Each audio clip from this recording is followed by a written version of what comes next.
Jaya Radha Madhava Kunja Vihari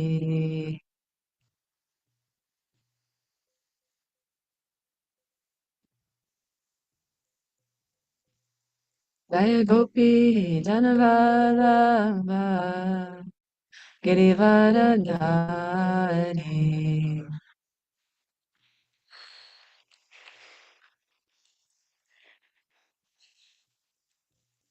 Yashodanandana Braja Janaranjana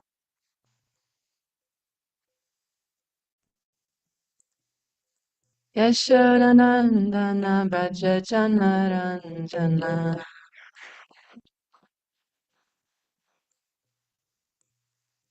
Yamunatiravanachari Yamunatiravanachari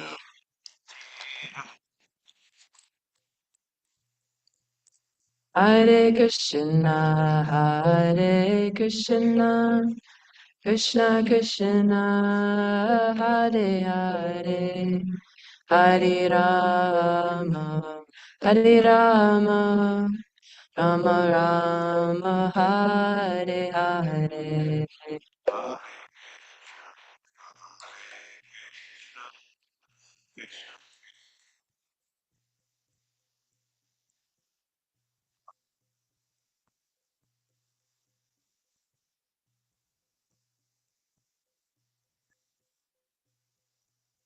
Hare Krishna, Hare Krishna, Krishna Krishna, Hare Hare, Hare Rama, Hare Rama, Rama Rama, Hare Hare.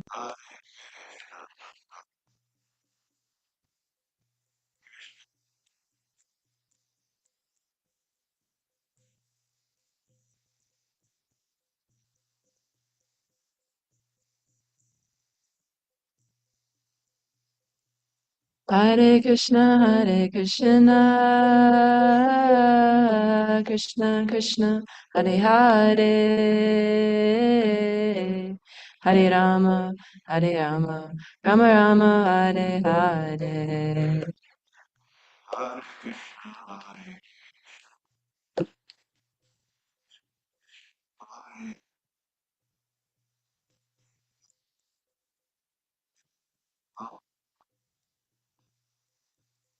Hare Krishna, Hare Krishna, Krishna Krishna, Hare Hare, Hare Rama, Hare Rama, Rama Rama, Hare Hare.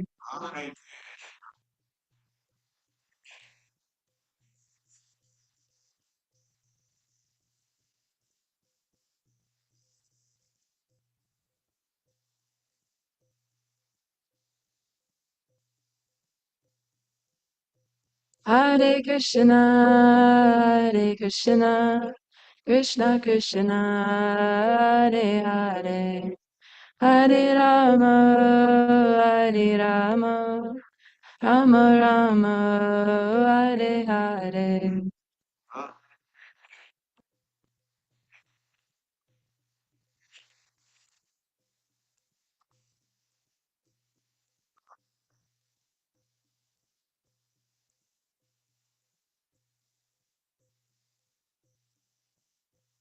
Jaya Prabhupada, Jaya Prabhupada, Jaya Prabhupada, Srila Prabhupada.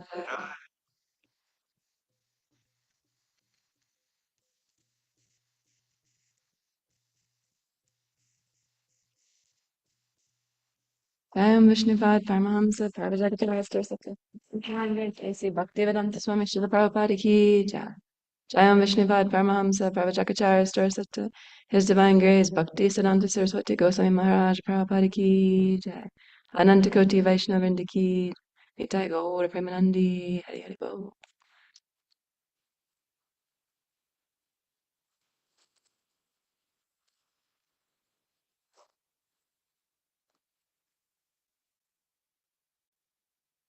Om Namo Bhagavate Vasudevaya. Bhagavate Vasudevaya.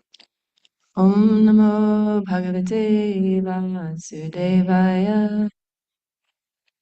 Bhagavate Vasudevaya. Om Namo Bhagavate Vasudevaya. Om Namo Bhagavate Vasudevaya. Reading from Grantaraj Srimad Bhagavatam, Canto 6, Chapter 16, Text 15 through 19. Saitam Pratibhuthatma. Saitam Pratibhuthatma. Saitam Pratibhuthatma. Chitra Ketur Divjogati Bahi. Chitra Ketur Divjogati. Grahananda Kupanishkritam. Grihananda Kupanishkritam. Saha Sabha Pankadivadvipaha. Saravankadevadvipa. Saitam Pratibhuthatma. Saitam Pratibhuthatma. Chitra Ketur Dvijogti. Chitra-ketur Dvijogti. Granda Kupana Nishkanda. Grihanda Kupanishkanta. Sarha Pankadivadvipaha. Saravankadevadvipa. Saitam Pratibhuthatma. Saitam Pratibhuthatma. Chitraketur Dvijogtivi. Chitra-ketur Dvijogti. Grihanda Kupanishkanda. Grihana Kupanishkanta. Sarha Pankadivadvipa. Saravankadevadvipa. Saitam Pratibhuthatma. Saitam Pratibhuthatma. Chitra-ketur Dvijogti. Chitraketur Dvijogtivi. Grihanada Kupanishkanta. Grihananda Kupanishkanda. Sarapankad Divadvipa. Sara Pankadivadvipa. Any Zoom devotees like to chant the verse?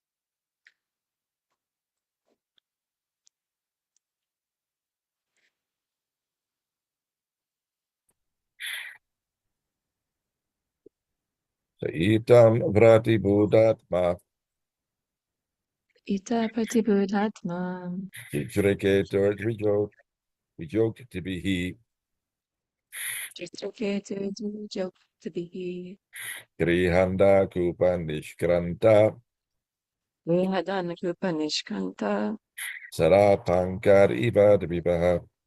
Sara Pankadivadvipa. Saitam Pratibhuthatma. Saitam Pratibhuthatma. Chitraketur Dvijogtibihi. Chitraketur Dvijogtivi. Grihanda Kupaniskranta. Grihanda Kupanishkanta. Sarashankadivadvipaha. Sankadivadvipa.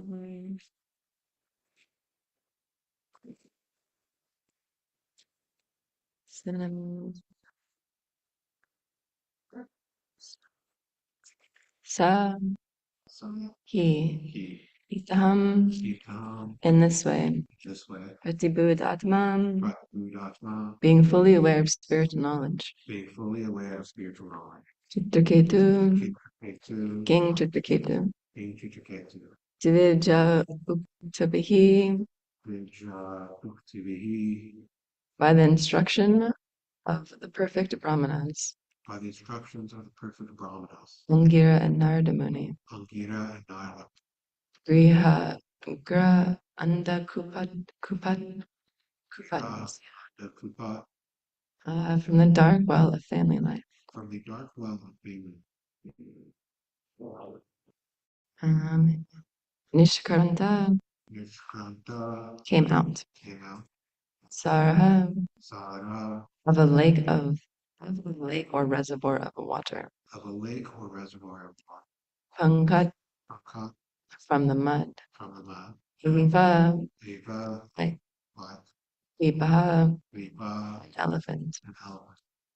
Okay, so we're reading this translation and then we'll read up unto 19 that has a purport. Translation. Thus enlightened by the instructions of the Brahmanas, Angira and Narada, King Chitraketu became fully aware of spiritual knowledge, as an elephant becomes free from a muddy reservoir of water. King Chitraketu came out of the dark well of family life. The king bathed in the water of the Yamuna, and according to the prescribed duties, he offered oblations of water to the forefathers and demigods. Very gravely controlling his senses and mind, he then offered his respects and obeisances to the sons of Lord Brahma, Angira, and Narada. Thereafter, being very much pleased with Chitraketu, who was a self-controlled devotee and surrendered soul, Narada, the most powerful sage, spoke to him the following transcendental instructions. Narada gave Chitraketu the following mantra. O Lord, O Supreme Personality of Godhead, who are addressed by the Omkara Pranava, I offer my respectful obeisances unto you. O Lord Vasudeva, I meditate upon you. O Lord Pradyumna, Lord Aniruddha, and Lord Sankarshna, I offer you my respectful obeisances. O reservoir of spiritual potency, O supreme bliss, I offer my respectful obeisances unto you, who are self-sufficient and most peaceful. O ultimate truth, one without a second, you are realized as Brahma, Paramama, and Bhagavan, and are therefore the reservoir of all knowledge. I offer my respectful obeisances unto you.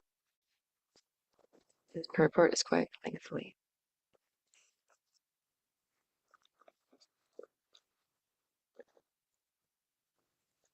Purport. In the Bhagavad Gita, Krishna says that he is Pranava, Sarva Vedeshu.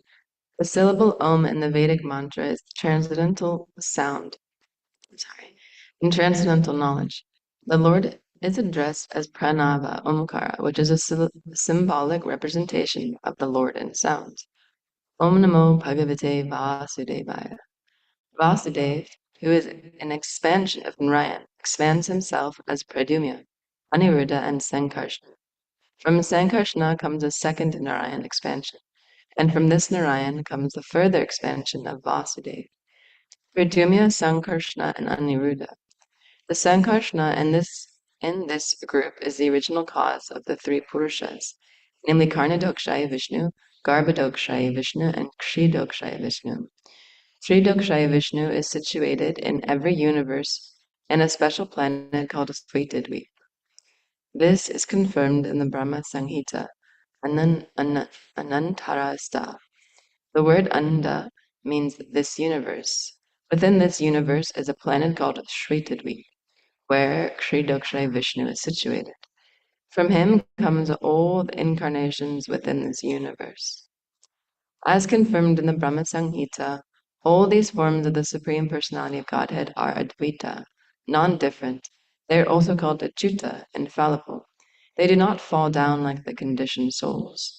The ordinary living entity is prone to falling into the clutches of Maya, but the Supreme Lord in his different incarnations and forms is Achyuta, infallible. Therefore his body is different from the material body possessed by the conditioned soul. The word mantra is explained in the Medini dictionary as follows. Matra karna vibhushyamam vitte mana parichate. The word matra in its different imports is used to indicate the decoration of the ear, possession, respect, and possession of a covering. As stated in Bhagavad Gita, Matra Sparshasta Kunteya, Sitoshna Sukadukata, Agama Payano Nityas Tang Satiksha Sabharta. O son of Kunti, the non-permanent appearance of happiness and distress, and the disappearance in due course are like the appearance and the disappearance of the winter and summer seasons. They arise from sense perception, O sign of Bharata, and one must learn to tolerate them without being disturbed. In the conditioned state of life, the body is used as our dress, and one needs different dresses during the summer and winter. We conditioned souls are changing bodies according to our desires. However, because the body of the Supreme Lord is full of knowledge, it needs no covering. The idea that Krishna's body is like ours, in other words, that his body and soul are different, is a misunderstanding. There are no such differences for Krishna, because his body is full of knowledge. Here, we receive material bodies because of lack of knowledge. But because Krishna, Vasudeva, is full of knowledge, there is no difference between his body and his soul. Krishna remembers what he said 14 million years ago to the sun god, but an ordinary being cannot remember what he said the day before yesterday. That is the difference between Krishna's body and our body. Therefore, the Lord is addressed as Vyagyana Matraya Paramananda Murti. Because the Lord's body is full of knowledge, he always enjoys transcendental bliss. Indeed, his very form is Paramananda. This is confirmed in the Vedanta Sutra, Anandamayo Bhyasat. By nature, the Lord is Anandamaya. Wherever we see Krishna, he is full of Ananda, in all circumstances. No one can make him morose. Atma Ramaya. He does not need to search for external enjoyment, because he is self-sufficient. Shantya.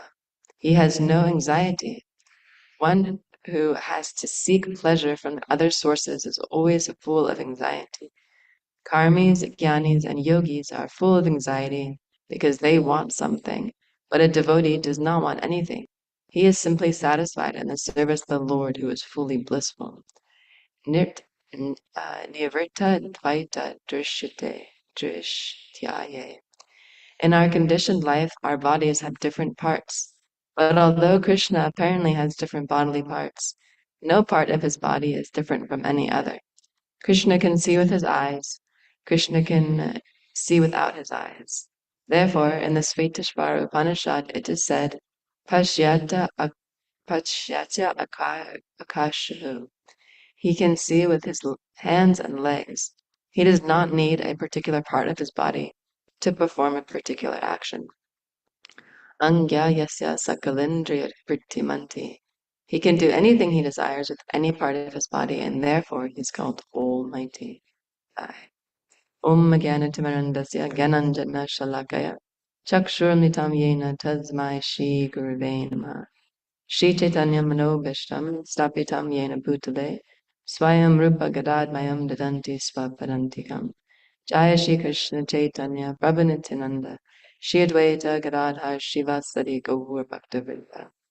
Hare Krishna, Krishna Krishna, Hare Hare, Hare Rama, Rama Rama, Hare Hare. Vanchakalpatarubhyascha kripa sindhubhyevata patitanam pavanebhyo vaishnavebhyo namo namaha. Just give me 1 second.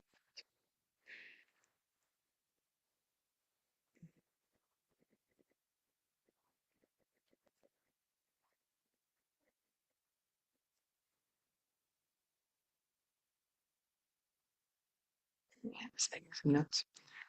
Alrighty, so Krishna is the Supreme Personality of Godhead. And if we are in contact with Krishna, then we will always be in a state of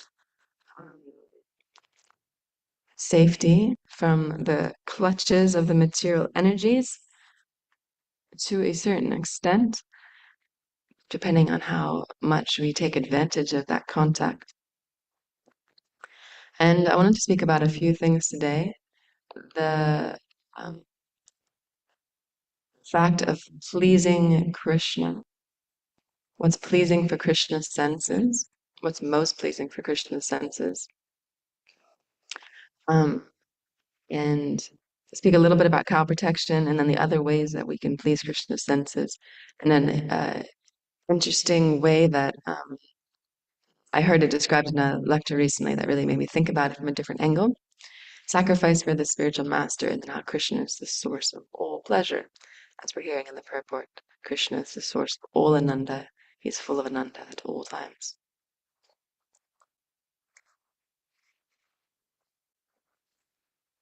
So yesterday, we were driving a long distance, and I got to listen to this lecture that I hadn't heard yet from His Holiness Srimad Swami. And it's quite interesting. In this lecture, he was speaking about cow protection. I think he was giving the class somewhere in Melbourne. And he was describing, it was relatable because we have not a similar situation here. Of course, the devotees here are very eager to achieve Gita Nagari dairy products whenever possible. But in the sense that we have this dairy farm that's producing ahimsa milk products, and how important ahimsa milk is to Krishna, milk that's been produced by cows that are protected their whole life. So anyways, I won't go too much into the details of the lecture. You're most welcome to listen to it. It's very powerful, and the point is very clear that His Holiness Srimad Swami is making in the classes. But the general overview was he was saying how the devotees should if the milk is available, that should be the first. You should go and firstly purchase that milk before buying milk from the supermarkets, which of course we know is like very common, that most temples you go to, they will have milk. They'll serve milk sweets and milk and all this milk products, but the milk comes from cows that are not protected. So the Maharaj was stressing the point that we should, if the milk is available, we should do everything we can to purchase that milk, even though it might be more expensive or might be maybe not the most financially savvy thing to do. And he was comparing it very expertly to, at least for, I think the class was directed at a congregation of Indian bodied devotees. How, yes, it might be not so financially savvy because the milk is more expensive and maybe you have to drive quite a distance to get it, or you have to have it shipped in. And certainly it might seem a lot easier to just go to the supermarket and buy, your cheese and your dairy from there. But then he was giving the point, he's like, yeah, it's super inconvenient, to keep your parents in your house, to have your mom come and stay with you, to have to maintain her, or to like send money back to India to take care of your family. So like, yeah, that's really inconvenient, right? It'd be better if you just chose the ecological option and just let them die a quick death. Then you wouldn't have to be responsible for taking care of them. And it was quite a powerful point that really resonated. I was like, wow, yeah, you know, we're so willing to take the easy option of doing something. Like I was thinking about it in many different situations. Oh, it's so much easier to do this, but is that option pleasing to Krishna? Is that option the best option for me? Like, is that really the best thing? Although it's so much easier to do.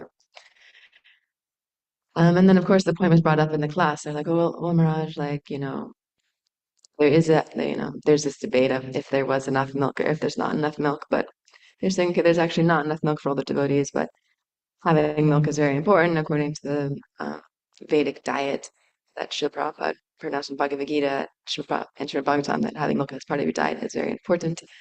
So they're like, so what do we do? Then we have to buy, milk from the shops. So what do you draw the line?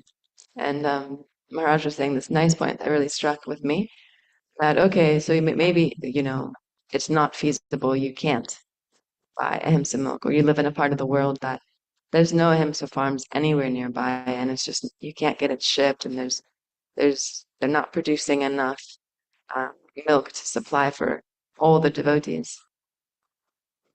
And so then you're saying, well, so what do we do? Do we just think, okay, well, that's all. I can't, get it. So whatever, I tried, but I'll just go buy my milk and forget about the whole situation.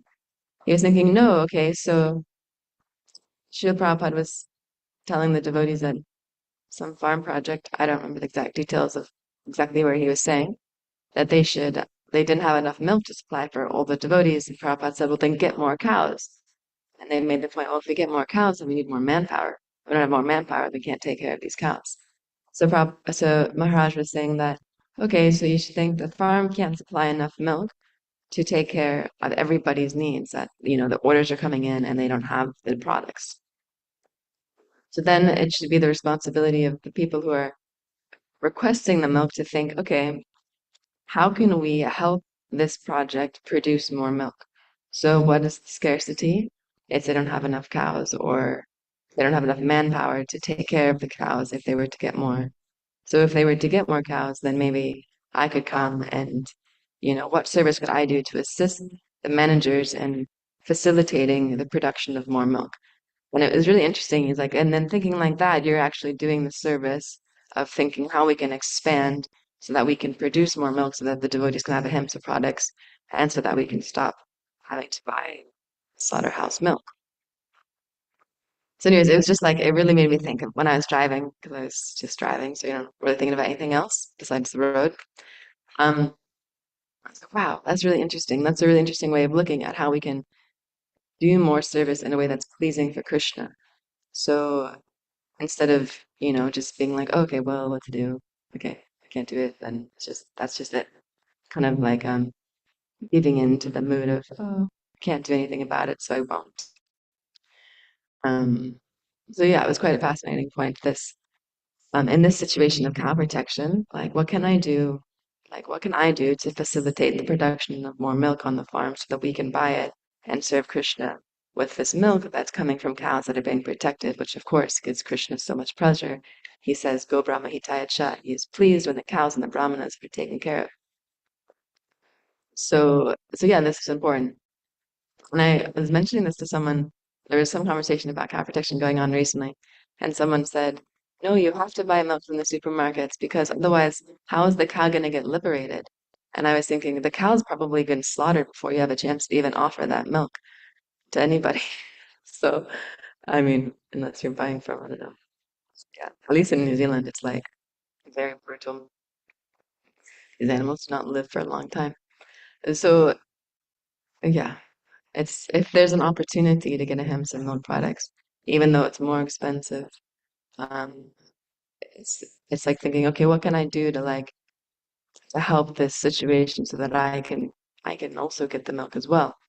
And I was thinking about that in relationship to other services too, like what what can I do? What can I do, even though I might not be like involved in the firehouse of the yajna, if I'm in the background, I'm just doing my Grihast ashram, or I'm working full time, and that's already full-time devotional service because you're working to facilitate your ashram. Then what can I do to also like chip in some way to this project? Um, to yeah, like thinking about like what else I can do to help. It was an interesting class. I'm not sure if that point resonates with anybody else, but or if I could explain it nice in a better way. I just listened to it yesterday, so I was thinking about it while I was driving, but maybe it didn't formulate it properly. But another thing I was thinking of that might be a little bit more generally related to everybody and might help this point become a bit more clear. It's like another thing that we know really pleases Krishna is the Harinam Sankirtan Yoga Dharma, spreading Krishna's names and book distribution, Kirtan, Harinam, this sort of stuff. We know this is like very pleasing to Krishna, and it's like a rocket ship for your spiritual life. Like you do this service, you get extra mercy from Krishna. Of course, all the services are equal. In Krishna's eyes, it's all the same. Like you get the same benefit for all the services you do. But I've heard that he has a special favor for those who are putting themselves in a dangerous position to share Krishna's glories with others. So this is like the same. So you might think, okay, I'm not, I'm living out here in the middle of central Pennsylvania. I see like, you know, sometimes I don't leave the farm for like 2 weeks, and in that 2 weeks, I see like 5 new faces, but they're all workers on the farm, so I can't preach to them. So I don't really have the opportunity to go and like, participate in the Sankirtan Yajna very much. Or I could drive in, I could go to state college, go to these programs, then I have to take the sacrifice of being tired the next morning on my services in the morning. So there's these opportunities that are like, okay, what can I do in my position to assist this movement and spread it on that will please Krishna, whether or not I might get a reaction or a result from it, like in a sort of selfless manner, like what can I do to help assist in some way? Um, so yeah, anyways, I was thinking yesterday we dropped off Bhakti Phil in New York, and then we went for the Brooklyn Harinam for a couple of hours, and it was so nice being like going on Harinam, and of course they do their sit-down Harinams, and they were in the subway, and you see like so many people coming back and forth, and getting to do some book distribution and talking to people, and I was like, wow, this is so nice. I haven't done book distribution properly in probably like a couple of months, 6 months or so. And it's so nice just doing it, like just giving people a chance to come in contact with Krishna. Otherwise, these people are uh, like in New Zealand, we have this phrase, um, treat people like you're going to see them again, because you probably will, because New Zealand's so small, you can bump into the same person many times in the same day. And then here, just you're saying, you treat people like you're never going to see them again, because you won't. And I was thinking, yeah, it's true. Like this person you're probably never going to see again. Of course, like always treat people like with a friendly impression, leave them with a friendly impression of the devotees. But yeah, there's just so many people there. It's insane. And but it's so nice, you just give them an opportunity. They like, they you see them, they stop, they look at the kirtan, they smile, or they're like, what is that? What's happening there? And that's just like a starting point for their Krishna consciousness. So yeah, I was thinking participating in things like this, it is like our small contribution. Like, what can I do? Okay, I can't do much, but okay, maybe I can plan like once a month I can go there, or once a month I make the trip into State College and I can do that program, even though I know like I know if I go to New York I'll get back late. If I go to State College I'll get back late. But it's so nice to be able to engage in that way. Um, and it's of course it's also very nice being here on the farm, like for those who don't live and they get to come for a day and they can do some service. Oh, let me help with the cows, or let me help in the garden, or let me help on the altar. The devotees who do those services usually can help in other places. So all of this is like, um, yeah, it's helping do that little extra service that actually is really pleasing to Krishna and helps the mission like go forward and expand. Even though it might seem so small and like insignificant, it actually does have an impact on people. Even on the devotees, like I find it so encouraging. Sometimes when I come and I see like Mother Chucha's doing the 3:30, or Jagannath Pandit's here in morning program, or all the devotees are like, helping out in their different ways. It's so nice. I'm like, wow, that's so cool. Like it's a real community vibe and it's very inspiring. To see that. Of course, like these devotees were doing all of our services like 10 years ago, like all the devotees on Zoom. Um, but yeah, I wasn't here for that, so now I get to see it here and it's enlivening. Um, so this is all sacrifice for the spiritual master.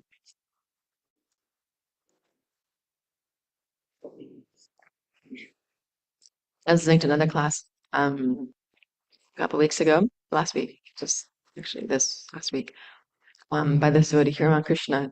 He's a brahmachari in New Zealand. He travels in a van and he distributes books full time.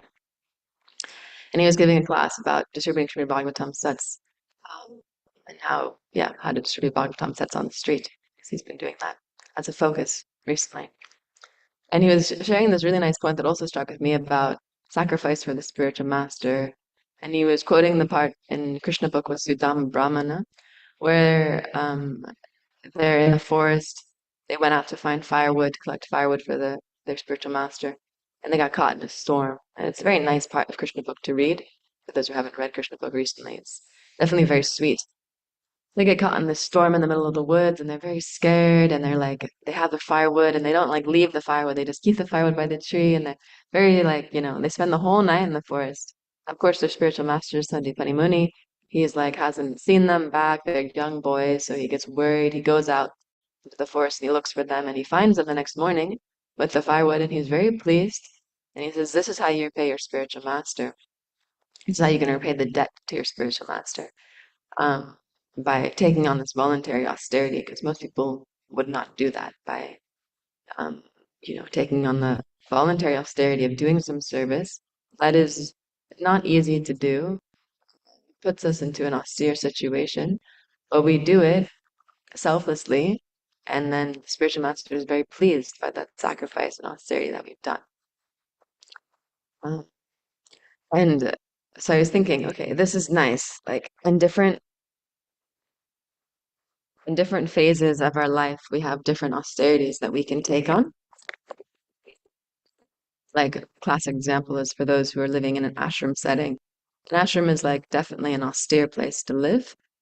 It's like if you put I think Mother Yashoda, Mai was mentioning this in her class on the Brahmanavi the other day. It's like you put a stone into one of these rolling machines, and the stone's like very sharp and spiky, and you put it in, and then you like spin this machine, and it's like got a little grater all around the machine, and it just grates the rock until it becomes smooth like a crystal. And this is like a perfect example, perfect analogy of what being in the ashram's like.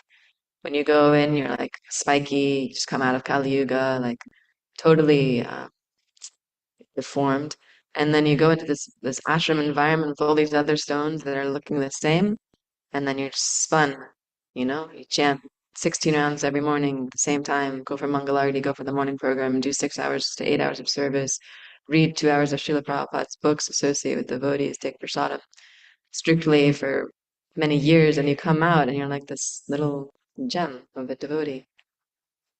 But it's very austere, that rolling process. Or like another devotee told me, it's like you're a spoon and you're in a drawer, and you open the drawer really quickly, all the spoons like jump around, they bang into each other. So this is like being in the ashram. Everyone's like nicely placed, everything looks comfortable, and then someone comes and they just like shake the door a bunch of times, and all the spoons get all like messed up and thrown around. So it can be a little austere associating with devotees so closely, living in a community environment. There's a lot. Devotees are very expert at being like reflecting mirrors that bring up all of the things we need to work on in ourselves. And this can be very purifying and very confronting. But we do this service of living in an ashram or living on a community project and or living in a temple, and it's very pleasing to the spiritual master to take on this austere service. At the same time, it's also just as pleasing to the spiritual master if we're able to be a full-time practice a fully devotional life and also work a full-time job, because it sets such a nice example for those who will eventually need to do that. There's this very nice devotee in New Zealand, his name's Gopal Guru, and he's one of these Maharati devotees that can run a full business, have a full family, and still manage to chant their 16 rounds and read during the day. And has a very nice house, hosts devotees, brings them over to his house, and has like pizza parties, and they make their own pizza in their own pizza oven. And so yeah, it's such a nice example. And my spiritual master is always so pleased with them whenever he comes to visit, because he comes with his whole family. He's Kiwi. He's not like Indian bodied. Comes with his whole family. Comes with all the programs, and he's doing this. Takes care of all the finances for our studios. So this is also very pleasing, although it might be a little bit austere sometimes because you have to deal with so many people. You have to really be strong on your sadhana in order to take that on and not get affected. So there's different ways that we can please a spiritual master, but the general principle is that what a sacrifice for the spiritual master is very pleasing. There's a quote in Bhagavad Gita in the 4th chapter: "The secret to success is satisfying the spiritual master." So if we do this, then we're guaranteed to have all success in life. And if we're situated in Krishna's service, then we're also guaranteed to be in the perfect position. I was thinking about this yesterday when we were on Harinam. I was sitting down, I was watching, there's this one bhakta named Connor in New York. And he's like, probably does the Harinam service most of the week. But yeah, he's like perfectly situated. Because looking at his position, he's distributing books and dancing in Harinam. I was like, wow, this is actually like the perfect position to be in. Like your full-time service, and your full-time service is Sankirtan and Harinam. You're just chanting all day, or chanting for like 4 hours a day, involved in full-time kirtan, and then also distributing Srila Prabhupada's books. And I was like, wow, yeah, I remember it's just it's like a very perfect position to be in. And even if you express, like you will experience miseries and suffering regardless, because we have a material body. So naturally, with the material body comes like different levels of suffering. As we hear about, there's like adika, adipodika, these sufferings from the body, from other people, from the weather, from the demigods, etc. So, so yeah, we will experience sufferings regardless, even if you're fully involved in service, even if your body is completely healthy, and if you have like you maybe don't have problems with the devotees or anything, you'll probably be in transcendental anxiety trying to serve Krishna. So this is also some anxiety that we'll experience, but saying all of that, if we're situated properly in our spiritual life, because Krishna is the Supreme Personality of Godhead, and he's completely full of Ananda bliss and all perfection, that he's almighty. If we're connected with him, then we will be connected to that source of bliss, which means we'll experience bliss in our services. And if we're finding, at least I can say for myself, that things are not blissful all the time, and things are a struggle, and sometimes they're very hard, and everything becomes very difficult and mundane and material, it can be a sign that maybe we're not properly applying the process of Krishna consciousness. Because the process of Krishna consciousness is completely perfect. There's nothing wrong with it. It's absolutely perfect because it's Krishna's process. Only thing wrong is our application of the process, and that's why we're feeling, or we might feel the way we feel. And for some people who are unfortunate, they blame the process. Oh, this isn't working for me. It maybe worked for me when I was 20, but now I'm 30, and the process is not working for me anymore. So I'm going to go back and do something different. I really feel like if I became a doctor, then that would solve all my problems. So, like this, it can get those that can happen to people in very unfortunate ways. But we should realize actually the process of Krishna consciousness is perfect. So if we are thinking this process is perfect, is also unlimited, there's unlimited services that can be done. And it's always nice to bring us back to our first point, to think, okay, how can I do, like, what can I do to assist this service? Or is there anything I can do from my position to like help out in any way with the process of maybe this one service expanding, or like or this happening, like just kind of using, because we think of so many things, during the day, trying to use our mind to really think like, how can I expand? How can I help expand Krishna's mission? And even just that thought, if we're not able to actually do it, that thought is service in itself. It actually gets the same benefit as somebody who's actually like, might be the one who's trying to organize the details of how we can do those services. Like he had a nice example from Nectar of Devotion with a Brahmana who couldn't afford to perform opulent services, but he was doing them in his mind, Manaseva, and was getting the same results. So if we can't, even if we're just thinking, how can I do this? How can I do that? Even if we can't do any service at all, but we just think about how we can serve, how we can help expand and serve the Krishna conscious movement, then that is actually, very glorious thing to do. So I'll finish there. We spoke a little bit about cow protection, Sankirtan, how to please Krishna, different ways on which we could think about pleasing Krishna, sacrifice for the spiritual master, putting ourselves in a voluntary position of austerity so that we can take on some service that might be pleasing for our spiritual master. If we please our spiritual master, we please Krishna. And now Krishna is the source of all bliss and knowledge. Nanto Mandayo Payasa. So yeah, that's all I have to speak about today. Maybe we have some corrections, comments, queries from the sages. Kalasri. I don't know how to stage. Just possible.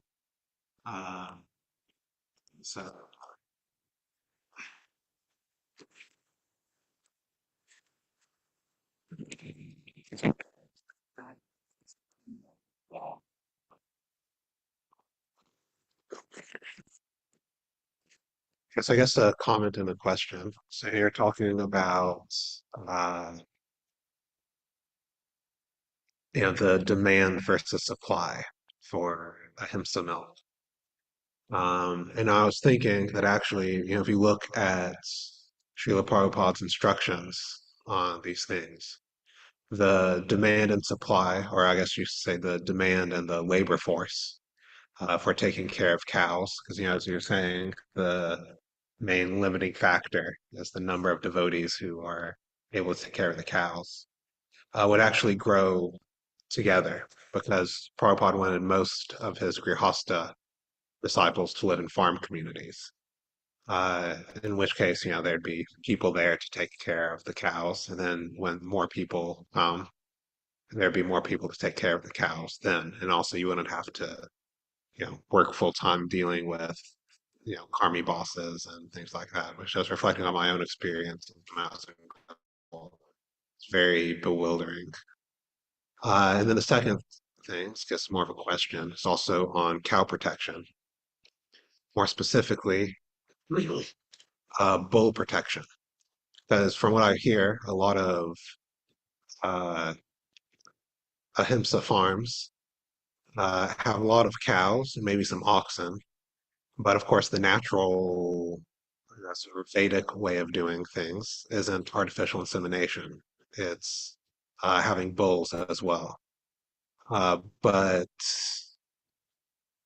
of course, keeping bulls is a unique challenge as well, especially have more than one.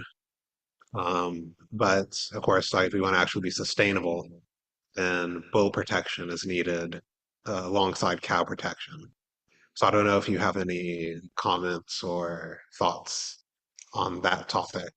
Yeah, on keeping bulls.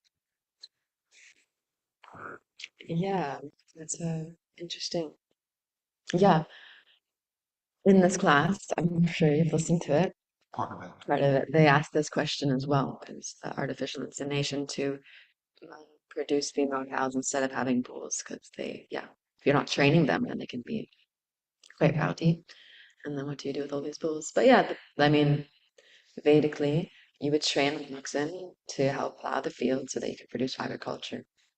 So that's all that I can say on that, really, is that, yeah, they should be trained. We should train our ox so that they can produce, we can use them properly. Here we could make, I mean, just speaking from like a financial point of view, you could train the ox to pull carts and then charge for the cart rides.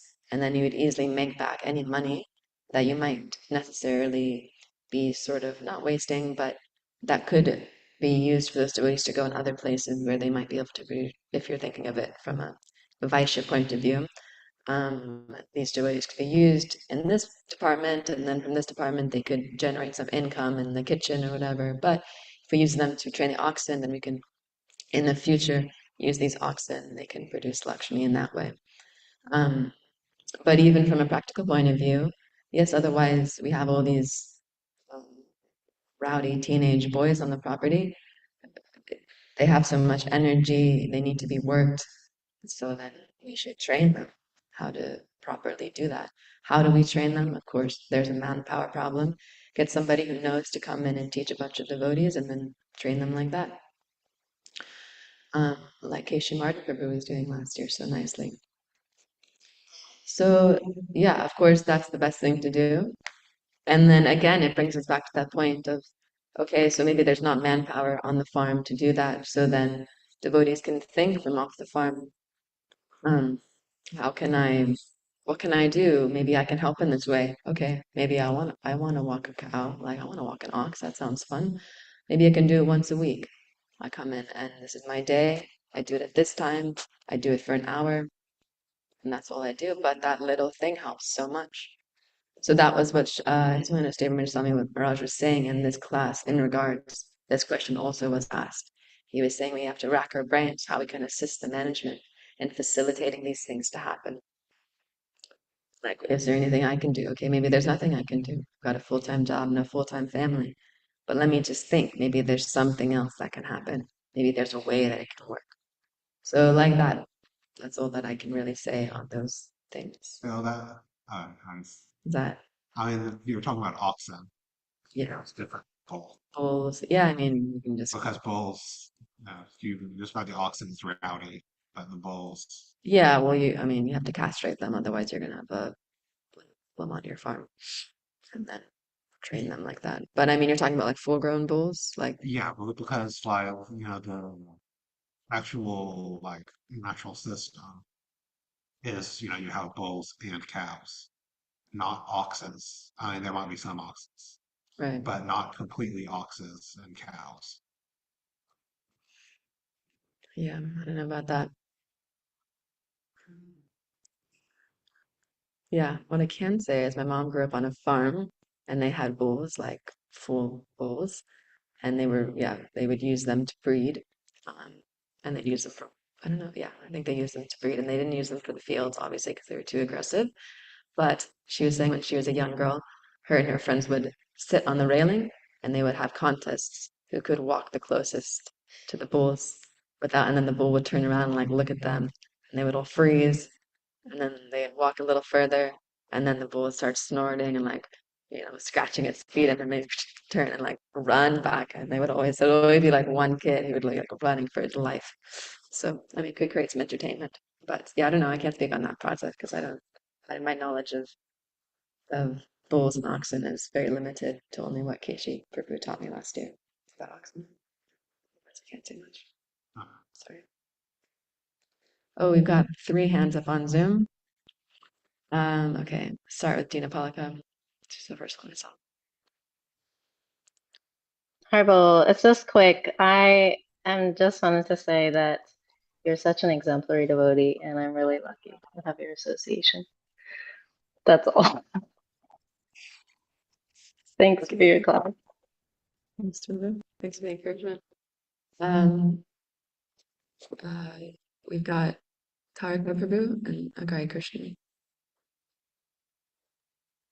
Hare Krishna. I don't know if we have time for more discussion, unless you want to move the PC to outside the temple room. But regarding the question about bulls, there actually was a time. I guess it's now been some decades, but we used to have a bull at Gita Nagari, and he was his service was to impregnate the cows,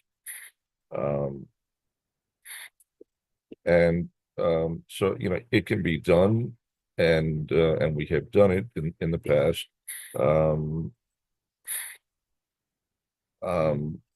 We moved away from that because at some point we I can't remember the bull's name now. Anyway, he eventually passed away, and we began to rely upon artificial insemination for a few reasons. One was that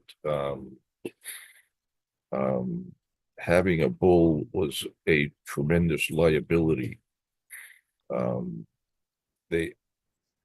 The bulls, because they're not castrated, they have a lot of testosterone in their system.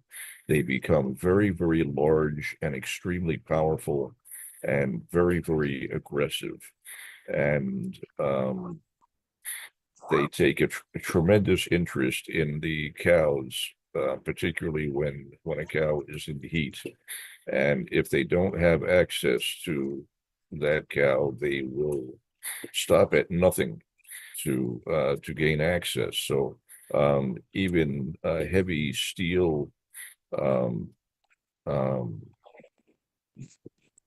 fencing is sometimes inadequate to contain them. They'll break through steel pipes or jump over even really high barriers. They can be very, very destructive. They can be very dangerous, and they will go after not just our own cows, but neighboring cows on other farms. If one of those cows goes into heat, and there's always going to be cows going into heat somewhere. And when that happens, the bull will break out and he'll find that cow wherever it is. And so you wind up with all kinds of problems. Bulls on roadways and the potential for car accidents and terrible lawsuits, damage being done on other people's farms, and other cows being essentially raped by your bull, and lawsuits from the other farmer. It's a lot of liabilities in short. So not every individual managing our farm was willing to accept those kinds of liabilities. There's significant expense in trying to manage a bull with all those liabilities, just to just to keep them safely, to contain them is a big deal. You need the facility to do that, and it's not always an easy thing to accomplish. Doing it is sometimes how you implement that facility may be inhumane to the bull. To provide them with reasonable and comfortable and healthy facility can run into considerable expense, but it can be done. And if the devotees have a mind to do that, they need to be aware of the liabilities and take the necessary steps to minimize and manage those liabilities. But that is, the natural way of doing these things. It's how things were managed by Krishna and his father and the other residents of Vrindavan. So I'm not sure if I've answered the question, or I'm not even sure what the question was, but that's a little bit of the history of Gita Nagari. That we used to have a bull. He was a sweetheart, very affectionate towards the devotees. He'd love to have his chin scratched, and he would smile broadly when he did get a scratch. He was very gentle and friendly for the most part. But when a cow went into heat, do not get in between him and that cow. There are other considerations for the welfare of the cows. Bulls are very large, very heavy, and very aggressive sexually, and cows are often injured, sometimes seriously injured by the bulls. When a bull mounts a cow, sometimes their hooves will actually tear the flesh on the flanks of the cow, just for example. So there are those concerns as well. A bull can do harm to a cow just in the course of mounting her. So there's a lot of considerations, a lot of things to think about. artificial insemination is not necessarily a great problem. Sometimes even farms who keep a bull still do artificial insemination for the protection of the cows so that they're not injured by the bull. So they have a process of what is sometimes referred to as milking the bull. They'll extract the semen from the bull. It's kept in a small tank of liquid nitrogen, and then that's drawn upon periodically to inseminate the cows.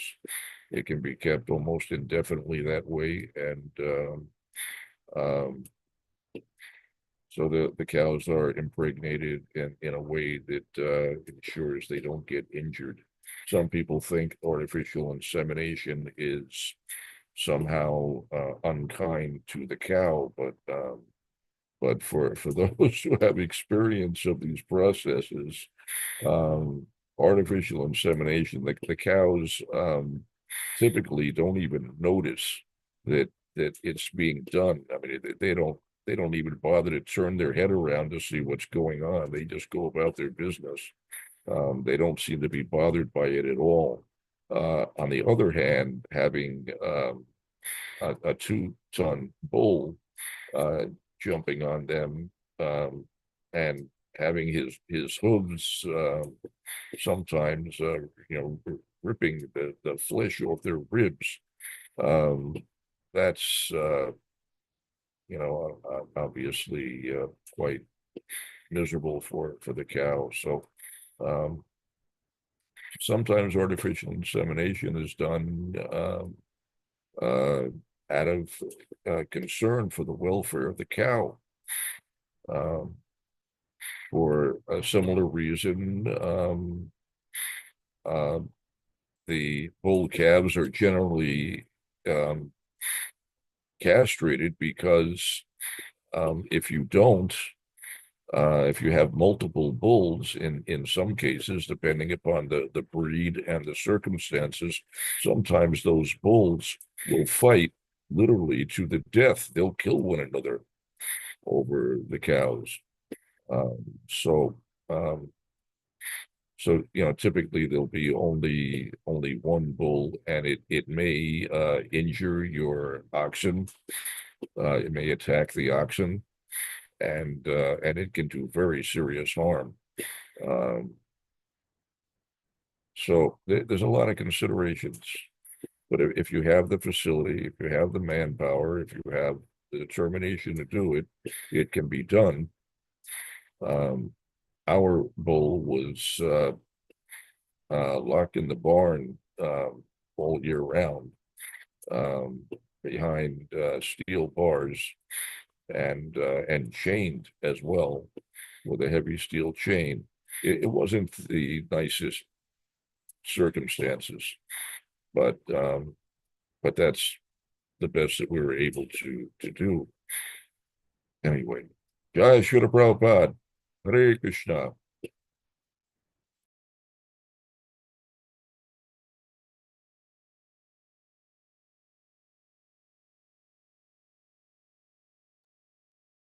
Hare Krishna Prabhu, thank you so much. Yeah, you did answer the question. Just to add on, like, as a matter of principle, it can be done. So when you answer the question, yeah, the way you answer the question was precisely along those lines.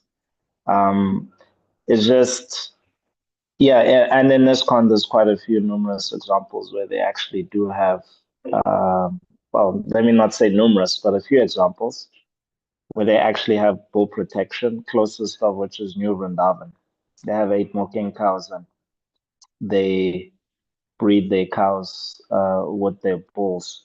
We saw when we went there, I think 2 weeks ago, so they had 3 bulls, young bulls, maybe about 3 years old or so, living amongst each other. So certainly it can be done.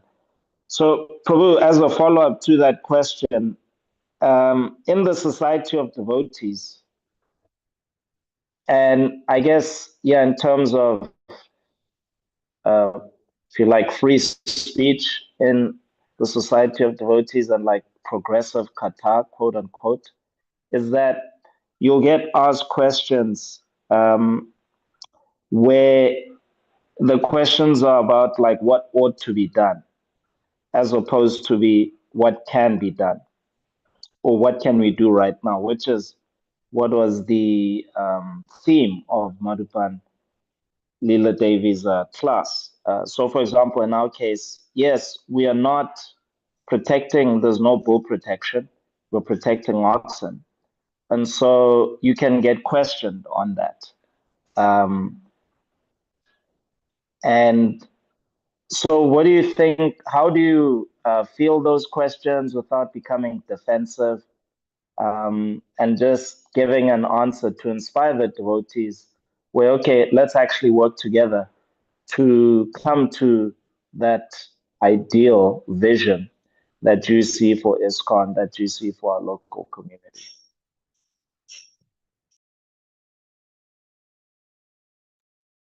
That's a question for me. Um, Yes, Prabhu, just to continue the discussion. yeah, I think that, well, I think much of what I said, I would repeat that for those who might question a particular policy about the management of the cow herd, questions typically arise with individuals who don't actually know very much about the process. They don't know so much what's involved. They don't understand all of the various issues. They don't understand the various liabilities. They may have all kinds of idealistic ideas about what should be or could be, without understanding the practical implications. So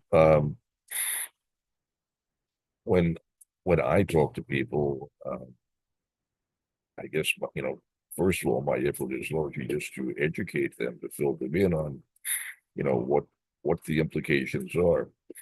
When you talk about this or that, you really understand what you're talking about. There's a lot to take into consideration. You need to know all of these things. So there are all these different practical considerations, and once you educate them, you fill them in on what's really involved, then their whole attitude changes dramatically. Their questions, I find, typically arise from a lack of understanding, and when they understand more completely what's really involved, then they just have a completely different view of the issue, and that's usually sufficient to to satisfy them. But yeah, as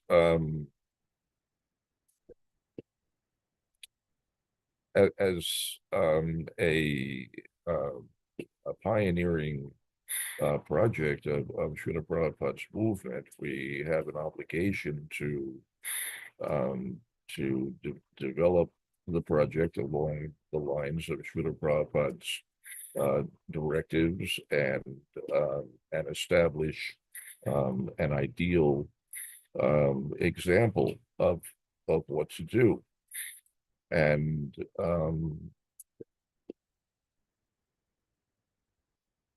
what Srila Prabhupada talked about was a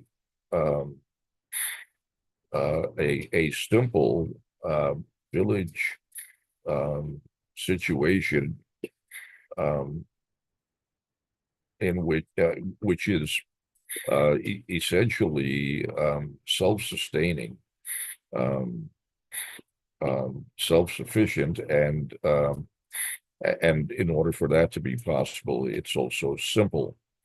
It doesn't rely upon complex systems or devices, which are typically going to be acquired from some other source.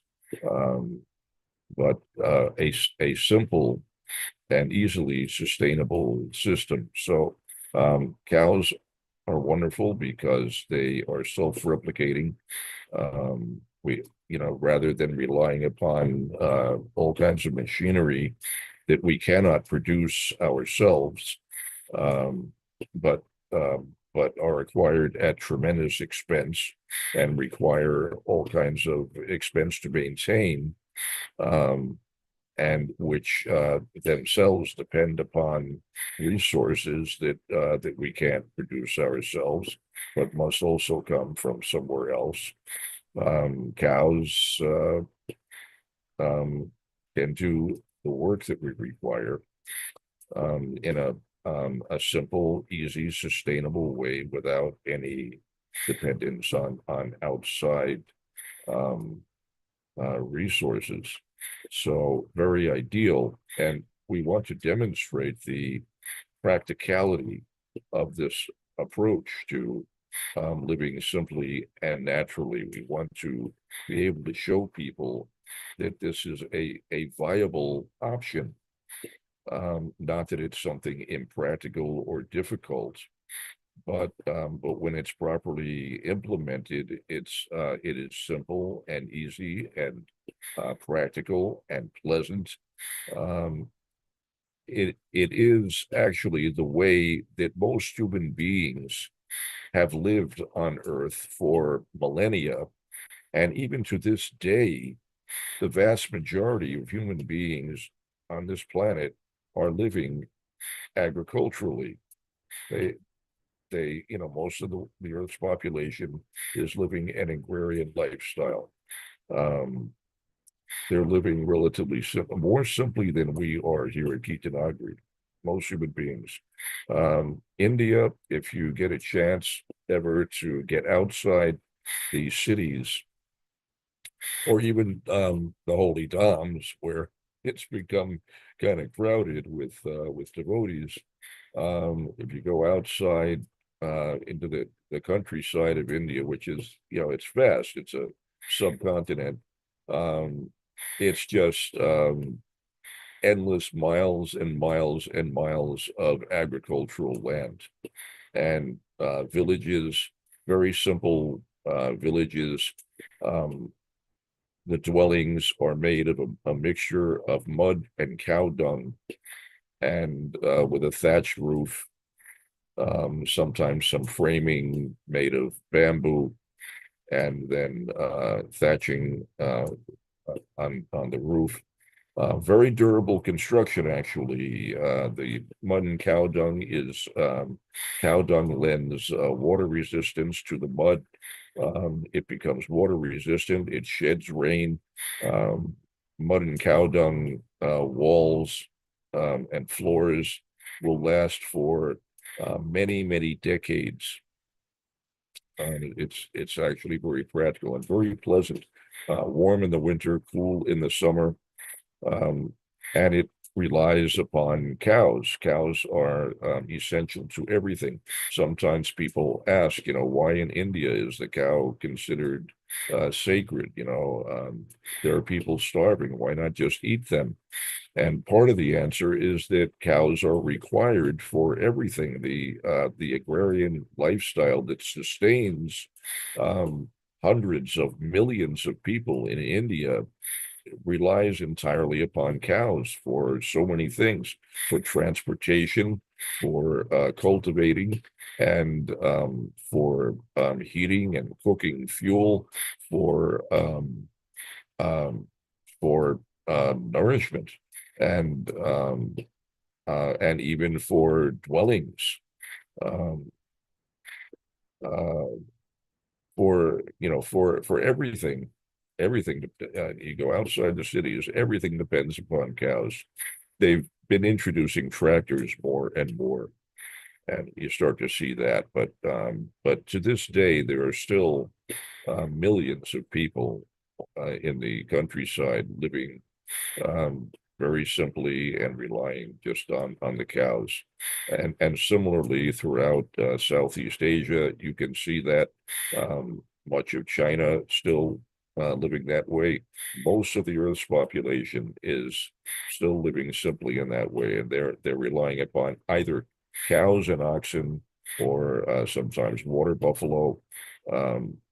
Draft animals are, you know, uh, at the heart of the survival system for many hundreds of millions of, or billions of people. So yeah, Srila Prabhupada was well aware of this. He knew all about this. He was very well aware of how these systems work. He would quote to us various statistics about these things.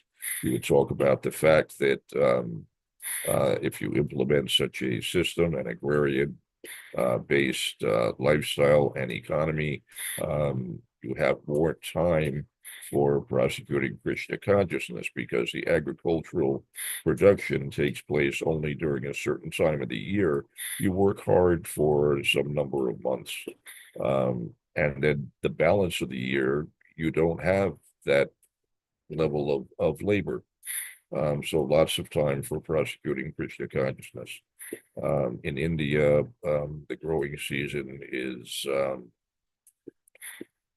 I don't know, maybe 9 months at most, and that you have 3 months of relatively idle time. And here at Gita Nagari, we've always struggled with this, and devotees often wonder, how can it be that this is going to save us time? It seems like it takes us so much more time. We have to work so hard. We're working really hard all year round. And the answer is that we have not succeeded in fully implementing the system as Srila Prabhupada envisioned. Srila Prabhupada was not wrong. He showed us examples of people living in such a way that they were able to acquire all of their necessities within 6 months of work, and having the rest of the year to do other things. It can be done, and people are doing it every day all over the world. But particularly in Western countries and in urban settings, people are completely unaware of this, and they can't imagine such a thing. They are largely Shudras, and all that makes sense to them is working their 9 to 5, 5 days a week, and collecting a paycheck at the end of the week, so that they can purchase their necessities conveniently at the local retail outlets. But most of the world is not the Western world, and most of the world, and speaking of the human population, most of the human population is not living in cities, and their lifestyle is agrarian, and it's very simple. And they actually they work hard for a certain period of time, but it's not all year round. Gita Nagari, I was saying, we still have not fully implemented Srila Prabhupada's system, and in fact, we are actually quite far from what Srila Prabhupada envisioned. We've made some strides in certain areas. We have managed to establish some important aspects of cow protection. I mean, we are successfully keeping cows and protecting them. We're not killing them. We're producing, large quantities of milk. We're able to feed the cows year round. So those are big accomplishments, but we still fall far short in a bunch of areas. One of the aspects that Srila Prabhupada stressed very much, including when he came here to Gita Nagari in 1976, July 15th of 76. He gave us a bunch of mandates. There were specific things he told us to accomplish. And much of what he talked about was simplicity, simple living. And when Srila Prabhupada spoke about simple living, he was talking about very simple living, extremely simple living. Devotees everywhere have struggled with this forever. We don't like to live simply. We don't want to live simply. We will not live simply, and we don't live simply. We complicate everything. We want every amenity and comfort, and we'll knock ourselves out for those things. And we don't implement simplicity. We don't establish simplicity as a policy, or in fact, not even as a goal. We haven't even set simplicity as a goal in most cases. We'll talk about it, and we'll say, yeah, that's something that we want to aspire to, but there is no plan. There's no fixed plan. There's no timeline established. Well, by this particular date, we're going to have this established, and so on. It means that we're actually not serious about doing it, because there is not really a strong willingness to embrace simple living, because we want the comforts that come easily with a lifestyle that is not simple. So simplicity has been elusive, but that's one of the most important aspects of a project like Gita Nagari that Srila Prabhupada wanted, and he spoke extensively about these things, and it was one of the major topics that he discussed here at Gita Nagari, that we should be satisfied with the most basic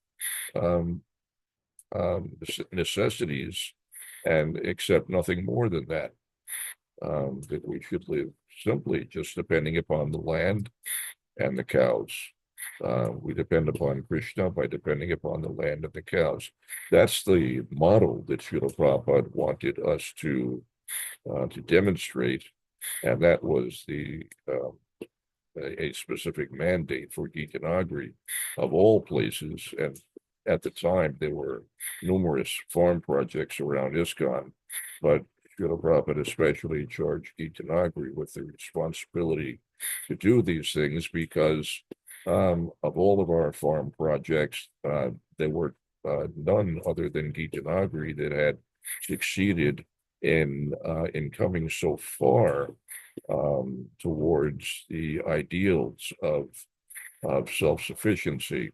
We had Paramananda here, who was a really, really competent farmer. He understood precisely what Srila Prabhupada wanted, and was enthused about it. He was truly a Vaishya. It came naturally to him, and he was enthused to implement Srila Prabhupada's vision, to manifest that vision, and he worked quite hard at doing that, and he made great strides towards that. And so by the time Srila Prabhupada came here, Gita Nagari was able to feed itself. We're able to feed the devotees, producing. There is a document which Paramananda produced, and he had it notarized and presented that to Srila Prabhupada. It explained what the production was of Gita Nagari. And if you read this, it still exists. It's been preserved by the Bhagavatam archives. It's included in the desktop version of the database. It describes all of the production of Gita Nagari measured in tons. So, 10 to 15 tons of wheat, 10 or 15 tons of oats, tons of barley, and tons of potatoes, and tons of this and tons of that. tremendous production. And when Srila Prabhupada came here and saw practically how we were producing these tremendous volumes of produce, it was on the basis of this that he said, at Gita Nagari, they have solved the economic problem. Because the economic problem at its most fundamental level is producing food. Everything depends upon that. If you can't feed yourself, then there's no hope of doing anything else. You would at least have to be able to feed yourself. The real economic problem is to feed yourself. People are concerned about economic development. They're concerned about making money because they have been trained to render service to usually business interests and government interests in exchange for money, and then they utilize some currency to acquire their food. But what Srila Prabhupada had in mind was to short circuit that artificial process. Why allow so many middlemen? You can simply produce your own food. Why rely on somebody else to produce that for you? And then you are enslaved, having to work, day in and day out, very hard to acquire some Lakshmi so that you can purchase your food. Why not just directly produce the food yourself for far less expense? And then once you have that out of the way, everything else becomes easy. People have a certain fundamental insecurity. They are, at least in the back of everyone's mind, is that, I need a roof over my head, I need clothing, I need food. There are these various necessities that I must have. And in order to have them, I have to have a job.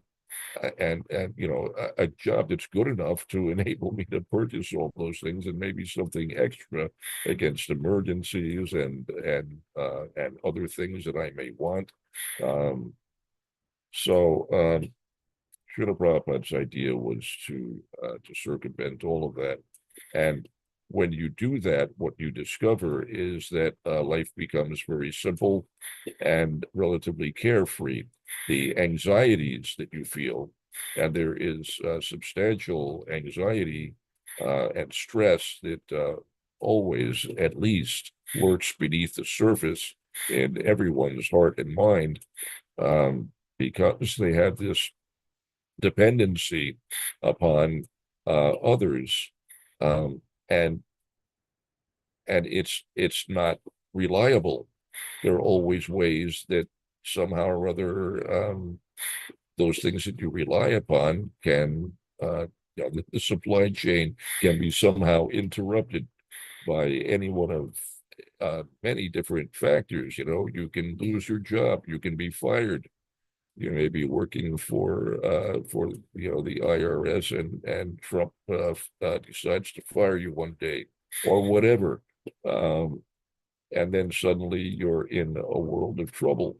You can't even maintain your existence in the world. Terrible way to live, to have that kind of jeopardy hanging over you. It's literally an existential threat.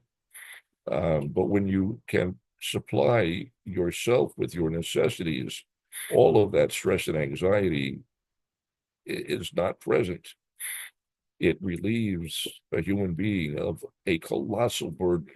Immediately, you become a more peaceful and happier person. There are always going to be stresses and difficulties in human life. If you're living in the material world, if you've got a material body, it's never going to be easy. You always have to struggle for existence. But when you are self-sufficient, it becomes a very substantially more peaceful kind of situation. when you can produce your own food, ideally you do it in such a way because the conditions are unpredictable. Sometimes weather may be different, um, may be unfavorable, there may be pestilence, there may be drought, different factors. So you have to take that into account when you're producing food. So you produce a surplus to insulate you against the various types of conditions that may prevail in any given year. And in most cases, you'll still have that surplus because drought or pestilence are not necessarily going to be a problem every year. If you've planned well and you manage things properly, you'll always have a surplus. So then the surplus, you utilize that to trade for those things that you cannot produce. So whatever it may be, maybe medical services or whatever it might be, if you can produce food, you can get all of your necessities, those that you produce directly yourself or through trade, you get locally whatever you can't produce yourself. And that's the way much of the world lives even today. But as I say, urbanites and people in the West are unaware of this. They can't imagine living in a situation in which, you don't have to commute to some job every day and collect a paycheck and go to the mall or the grocery store or, some shopping area to acquire your necessities. They just can't imagine anything else. So Srila Prabhupada wanted to introduce to the world how to live in a civilized way, the way human beings are meant to live, living as Krishna lived. And that's what he spoke about in Gita Nagari. He wanted us to live as Krishna lived. So how did Krishna live? Why not do a study of precisely how Krishna lived and resolve to implement that lifestyle as precisely as we can here at Gita Nagari. That's what Srila Prabhupada specifically asked for. And I can promise you that if we do that, we will be substantially more happy and peaceful. It's a wonderful lifestyle. I have practical experience of it. I have done it in India. I've lived in the countryside and I've traveled extensively all over pretty much every square inch of India. I've been everywhere.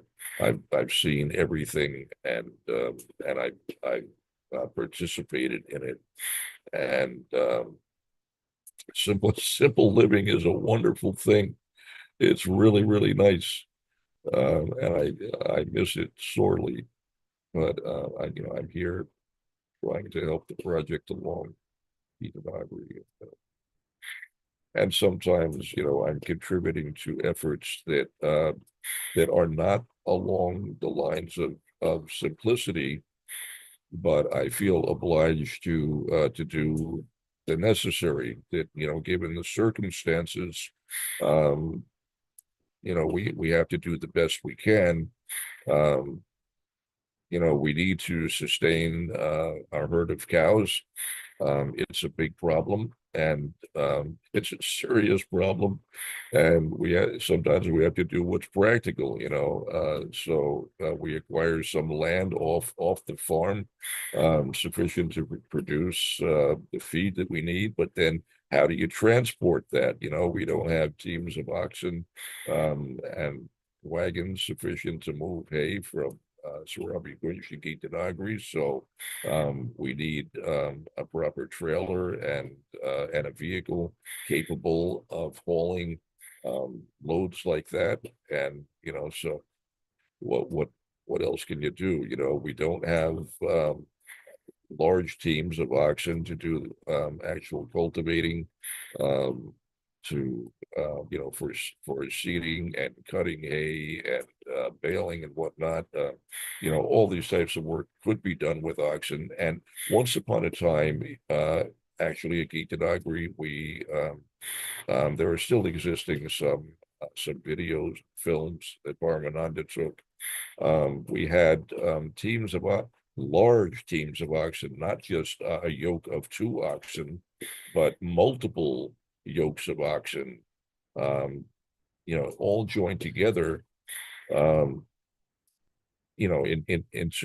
one large tree of oxen.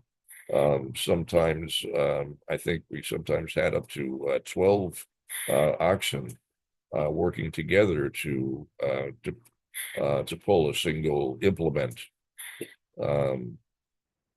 So, in cases where there was a necessity to, especially breaking new ground, is typically done with a bolt bore plow. You might have multiple plowshares. Requires tremendous energy to pull such a thing through the soil. It's not something you do every year. It's something that is done usually once, um, and then you don't have to do it again. After that, it's just different types of harrows, disc harrow or some sort of tooth harrow. But anyway, work could be done by oxen, but we don't have the teams of oxen to do that. So we're relying on tractors, which means we're relying on diesel fuel or gasoline, and we have all kinds of expense to acquire the machinery and to maintain it. It's unfortunate, but what can we do? Under the present circumstances, we don't have a lot of choice.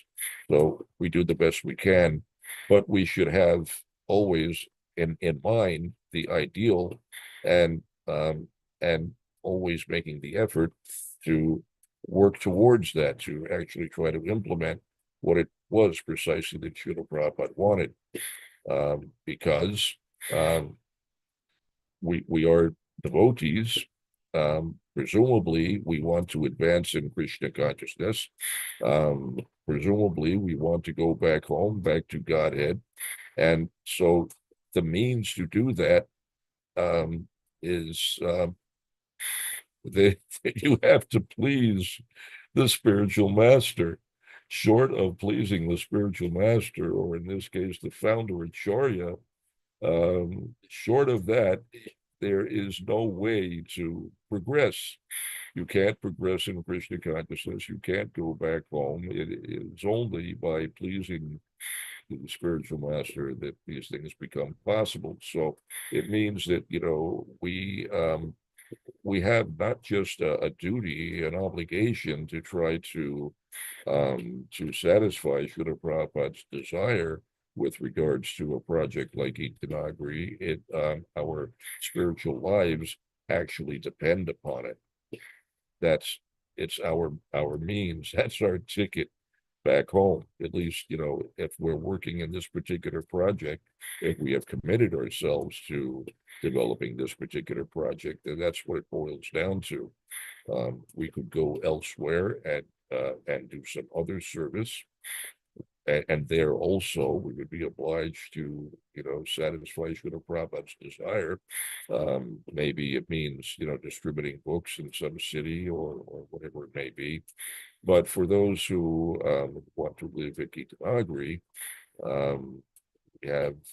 we have this duty to develop the project along the line of the directives that Srila Prabhupada gave. And if we commit ourselves to that, it's actually very, very rewarding. It's wonderful, but not everybody wants to do that. There's different kinds of people. Everyone's an individual, and some people are just not inclined to that kind of thing. Below Shudra Sambhava, most people are Shudras in this age, and their inclination is quite different. Shudras are the kind of people that, they just want to do some simple mindless task day after day and collect a paycheck at the end of the week. If they can do that, they'll be happy. They're not enterprising. They're not self-starters. They can't develop themselves economically independently. They have to rely upon others, and that's most people in the world. But there are Vaishyas. There are people who see the world through a different lens. They look around wherever they are. They see money everywhere. Not because they're exploitative or something like that. They just they see practically how in any given situation there are opportunities provided by Krishna. If you have the inclination, there's always ways you can generate income or produce something. A Vaishya is a producer. They're always producing something. In any situation, they'll take whatever little there is and multiply it. They'll find some way to produce. From little, they'll produce more and more and more. That's their nature, and they'll see opportunities everywhere all the time.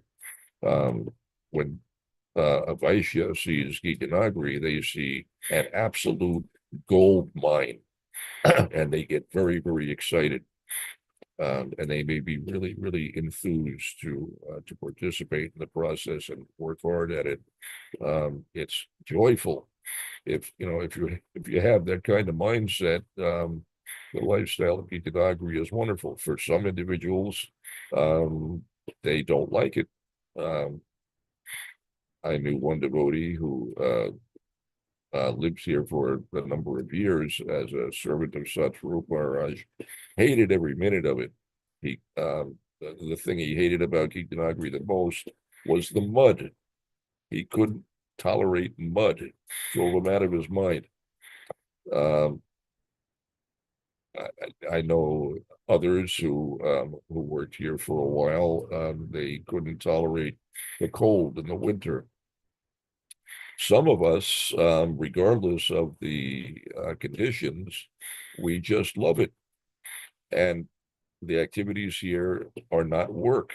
If you have a Vaishya inclination, everything that goes on here at Gita Nagari is recreation. It is fun as anything. It's just fun. It's all recreation. It's wonderful. Vaishyas have a blast here. Doesn't matter what's going on. It's their nature. They're in their element, like a fish in the water. It's wonderful. But this is part of the problem that we have in trying to develop Gita Nagari, because most people are not Vaishyas, and there's plenty of Vaishyas, but relatively speaking, there's not that many. And though where there are Vaishyas, the Vaishyas typically want they want the biggest bang for their buck, and they're mostly after cash. They want to make big bucks. They are the CEOs of big corporations. They're bankers, and they're engaged in some sort of trading. They may be importers or other sorts of merchants, or stock traders, or there's all different types of occupations. Banking and money lending is also the work of a Vaishya. So Vaishyas in the Western world and urban settings are more inclined towards other aspects of Vaishya work, and not very attracted to agricultural work. And in many cases, because they see bigger opportunities in other aspects of work, and the manual labor of agricultural work is repugnant to them, even though they are Vaishyas. They will prefer a glamorous situation where they don't have to get their hands dirty. And probably most people are like that. They want some glamorous job in an attractive office setting, where they can dress nicely and they're not going to get their hands or their clothes dirty. It's air conditioned and always comfortable, and they're not going to get sunburned. But there are still Vaishyas who enjoy the outdoors and all year round. Um, I have a Vaishya inclination. Um, I can do any kind of Vaishya work, whatever it may be. I've developed businesses. I've been the CEO of my own company. I still do stock trading, but I love agricultural work.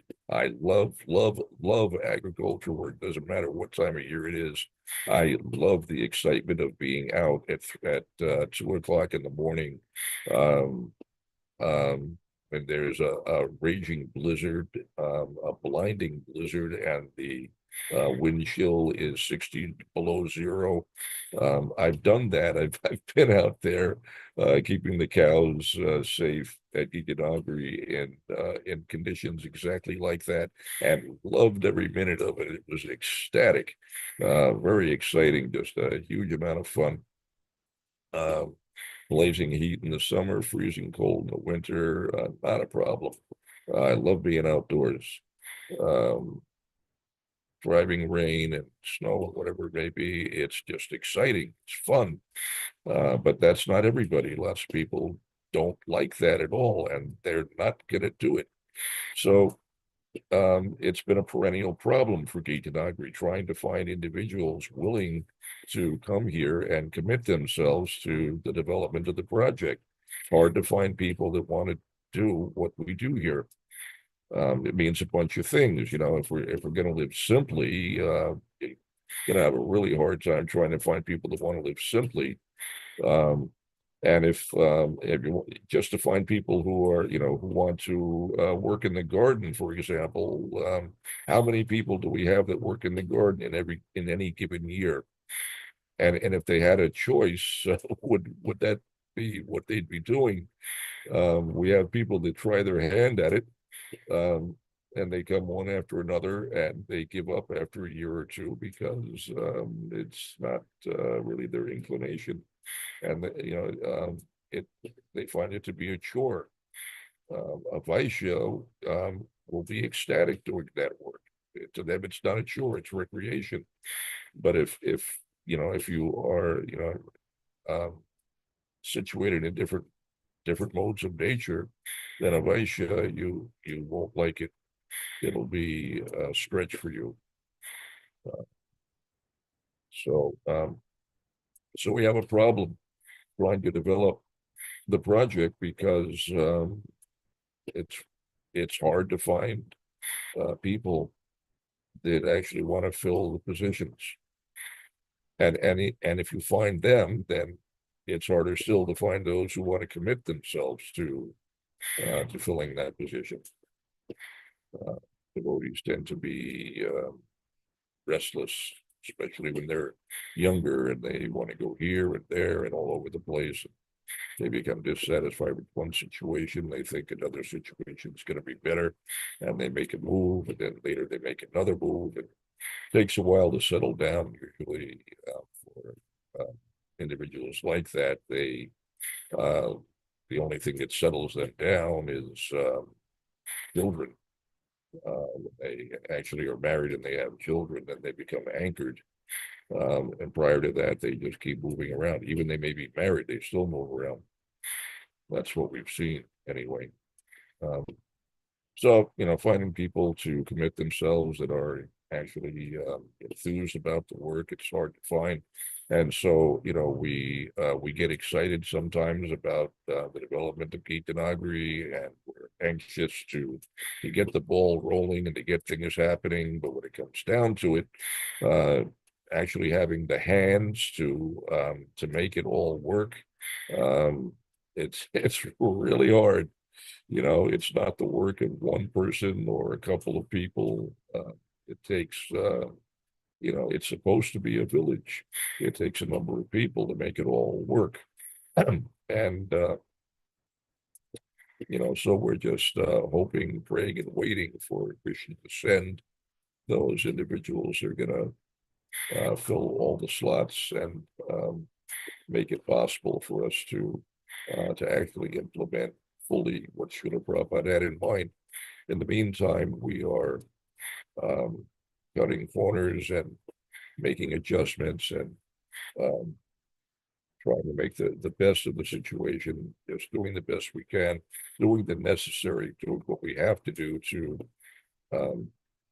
to not lose the farm, and to keep the cows alive and keep the devotees alive. We're just doing whatever works and whatever we have to do, even it may not be ideal.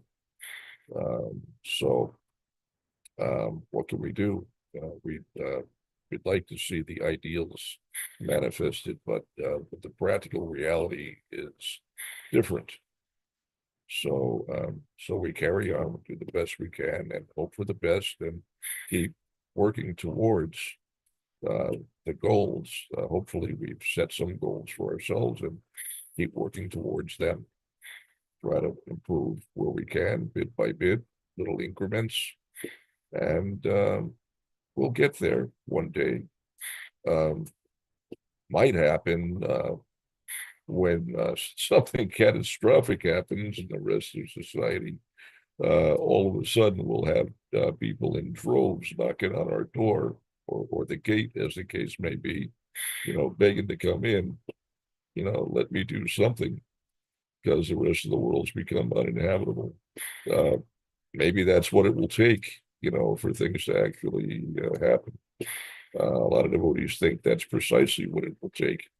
That it won't happen any other way because people are so disinclined. They don't want, there are people now who are farmers, who live in families who have been farmers for countless generations. And they are distressed because their children don't want to be farmers. It's hard to find young people these days that still want to do what their parents and grandparents and great-grandparents were doing. They may own thousands of acres. They've got a big, beautiful family farm, but the kids want some cushy, plush, glamorous job in the city, and they don't want to be sitting on a tractor. It's farms are not shutting down, but they're getting bought out by big agro companies. They're becoming more and more mechanized and automated, and big corporations are buying out all the small family farms, and farmers are selling. They're selling their land because no one in the family wants to do the work anymore. And the prospect of a sudden windfall of millions of dollars, and not having to work another day for the rest of your life is pretty enticing. Some big company says, look, I'll offer you these many millions of dollars for your land. And, a lot of people jump at it. Why not? I've been working for decades. I'm getting tired. I'm getting older. Osteoarthritis has taken a toll, and I could have, every comfort. I could vacation anywhere on earth. I could take up full-time residence in some gorgeous resort, and I don't have to work anymore. So why not? For some people, it's the principle of the thing. There are people who they don't want to see that happen to their farm, and they will hold out forever. And some of them take legal steps to preserve their farm. That the land can never be developed. It must remain as agricultural land. Many of our neighbors have done that in the vicinity of Gita, Nagari. Some of them are really committed to preserving the lifestyle, but they are a vanishing breed. Their numbers are dwindling. So anyway, Srila Prabhupada wanted to reestablish this, and that's the mandate. So we need to find the people to make it happen. We should be actively canvassing for people who want to do these kinds of things. We need relationships with other temples, other temple presidents, because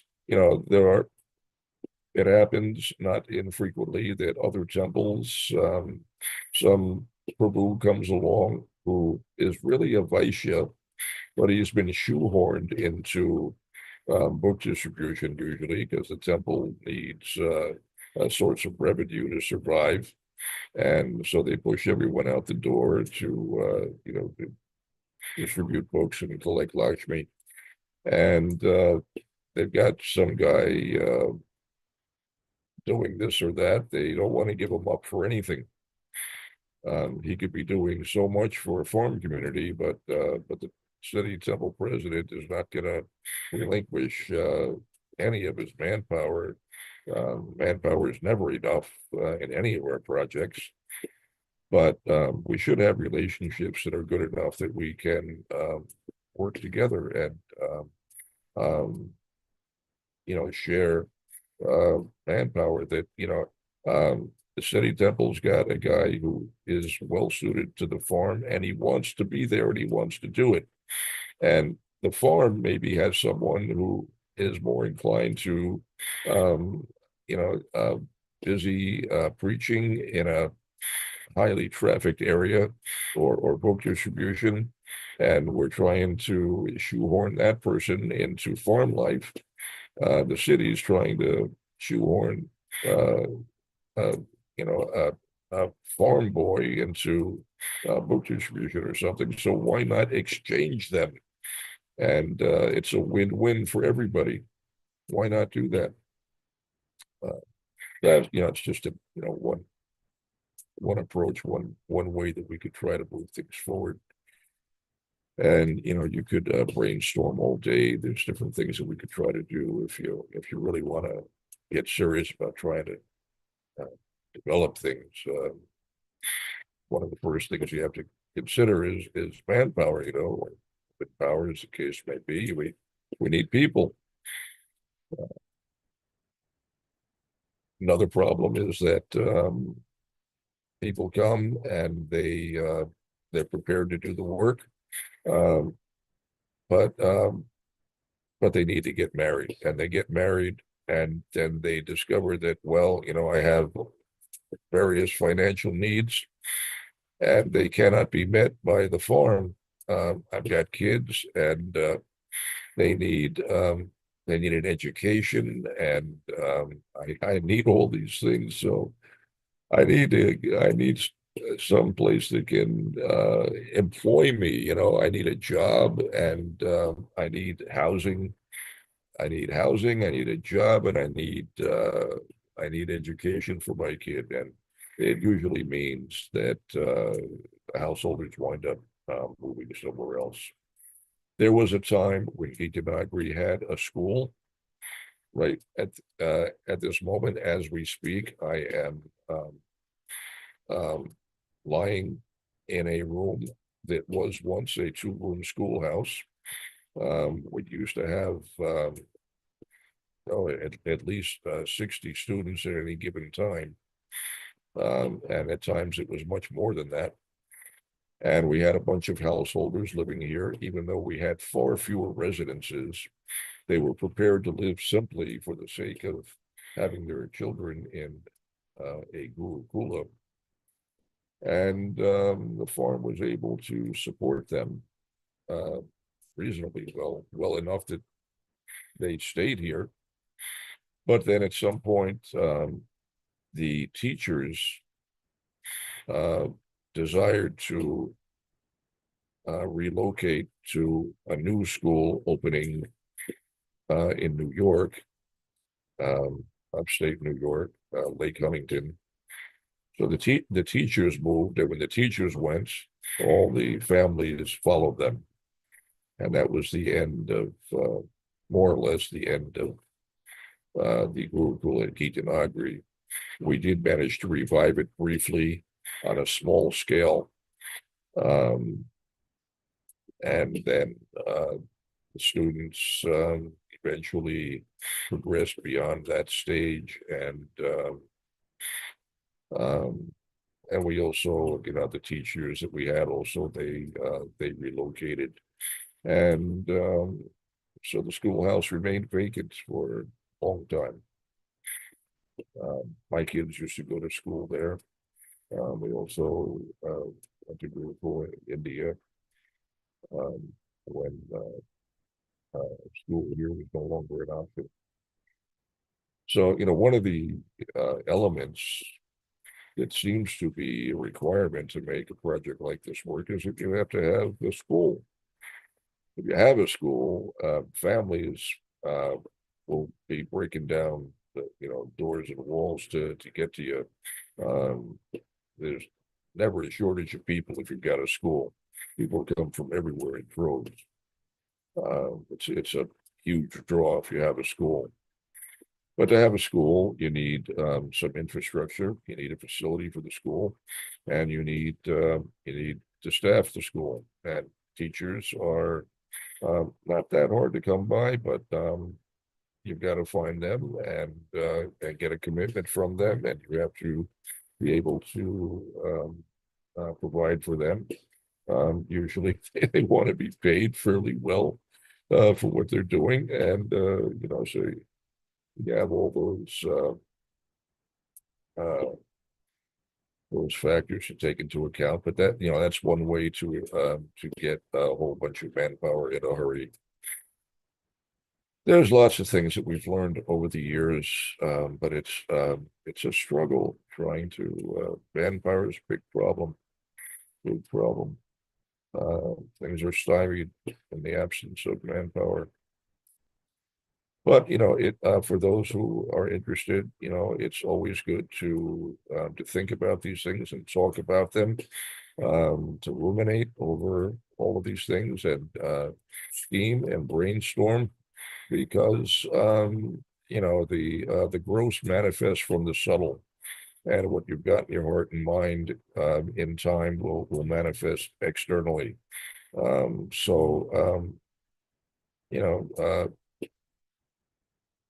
Keep adding that grist to the mill. Keep chewing over it in your head, and in time, things will start to manifest. You'll make it happen if you have that kind of desire. If you think about it constantly, that the desire will increase over time. Anyway, I've run on for a long time. It's after 9 o'clock. I think I'm keeping well. At this point, we've down to just a couple of people, and I thank you for hanging on all this time. I'm impressed that there's anybody still listening, but I think I should stop. But I should also ask if anybody has a question, and I don't care what the question is. I'll answer any question on any topic whatsoever, because what the heck? I'm not going to be around that much longer. So anybody has a question about anything, for my part, I'm anxious to share whatever I know while I still can. Because if I don't, then a lot of what I've learned is going to be wasted. I feel a pressing need to offload and share some of the things that I've learned, because time's running out for me, actually for everybody, but for me it's really close. I can literally expire any moment. Doctors have made that clear. They told me, you can check out anytime. So no questions, no comments. I loved it, Prabhu. Thank you. That I was like listening to every word. Thank you very much. I really liked your idea about the I don't know. It seems like such a simple solution to sort of trade trade the devotees, like how they have fantasy football. I mean, devotees aren't like that, but you know what I mean? Like they're like, oh yeah, I'll take this player, and it's like, I feel like it would work quite well for Prabhupada's mission. It just makes sense. Like now I'm in Atlanta and I've left Gita Nagari, but there's so many young boys here that they're like super into gardening and all they want to do is this garden, but there's not really space in the temple ground in the middle of the city. So they're trying, but it's like their efforts would probably be better applied at somewhere like Gita Nagari. So it makes a lot of sense to me. Yes, the logic is irrefutable. To quote Spock. Not that Spock is any kind of an authority, but they had that exposure. But, anyway, yeah, thank you for your comment. We'll see what happens. Dhruva thinks about these things. He's got an awful lot on his plate. It's amazing that he is able to carry on. I'm always worried that he's just gonna buckle one day and totally fry out because he's got so much going on. Tremendous pressure, a lot of big responsibilities, so much depends upon him. And it's very hard work. There's it's just, there's just always something pressing, and often it's an emergency. It's just, he just bounces from one emergency to the next emergency, and sometimes there's no opportunity for sleep, and it's rough. I know what it's like. I've been there. I've been through that myself. You can agree sometimes it's like you're a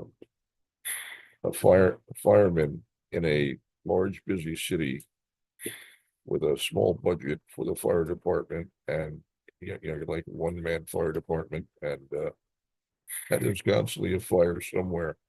They're running here to put out a fire, and then running somewhere else to put out another fire, and it's just one thing after another. Oh, there's a question in the chat that I did not see.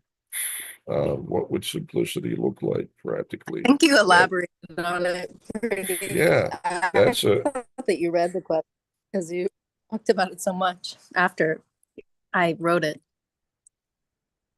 Yeah. But you can keep elaborating. Yeah, it's an important question. It's a really important question. We have to know what we're working towards. And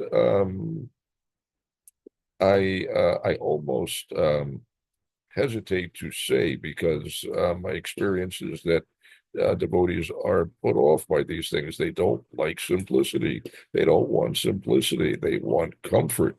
They want amenities. They want air conditioners and heaters at the touch of a button. They want they want a bag of flour without having to grind wheat. They want a different kind of simplicity that costs a lot of money. So very often the effort is not to actually develop simplicity, but to try to make life simple at great expense. And then the challenge, the issue becomes, well, how do we get the money that we need to make all these things happen? If we were actually doing things in the way that Srila Prabhupada had in mind, there would be no necessity for money. But we want to do it in a different way, that everything requires money, lots of it. And because we spend lots of money, then we make life relatively simple for ourselves. But the acquisition of that money did not happen simply. It means that somebody somewhere had to make a lot of sacrifices. So we have tended to rely upon wealthy donors to supply the cash that we need to to keep all the devotees going. We haven't been self-sufficient for much of the history of Gita Nagari, only for a short time. And the rest of the time, well, for example, there was a time when we had 160 human beings living on the farm or in the immediate community. And all of them, not all of them, the vast majority of them were who were living on the farm were maintained by the farm. And that was made possible because a small minority of the devotees were going out every day, or not even going out every day, but going out in vans for weeks on end, traveling around selling paintings. And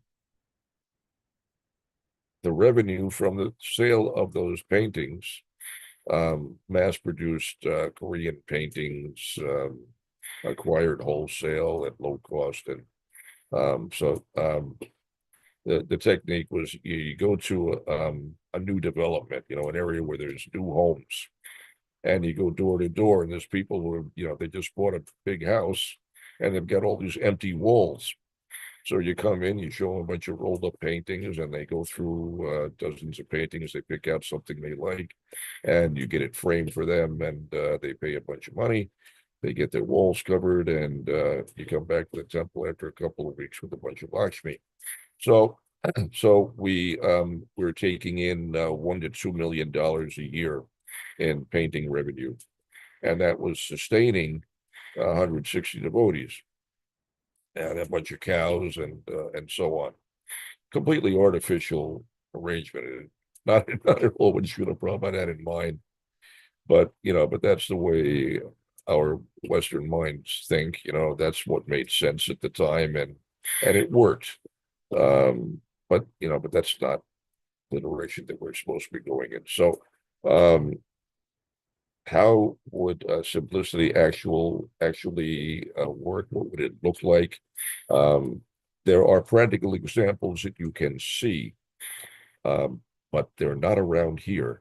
If you get a chance to travel around in India, you go outside the cities, which is not something you can do that easily. There are railways that go everywhere between all the cities. Very extensive rail system in India, but it won't get you to the countryside.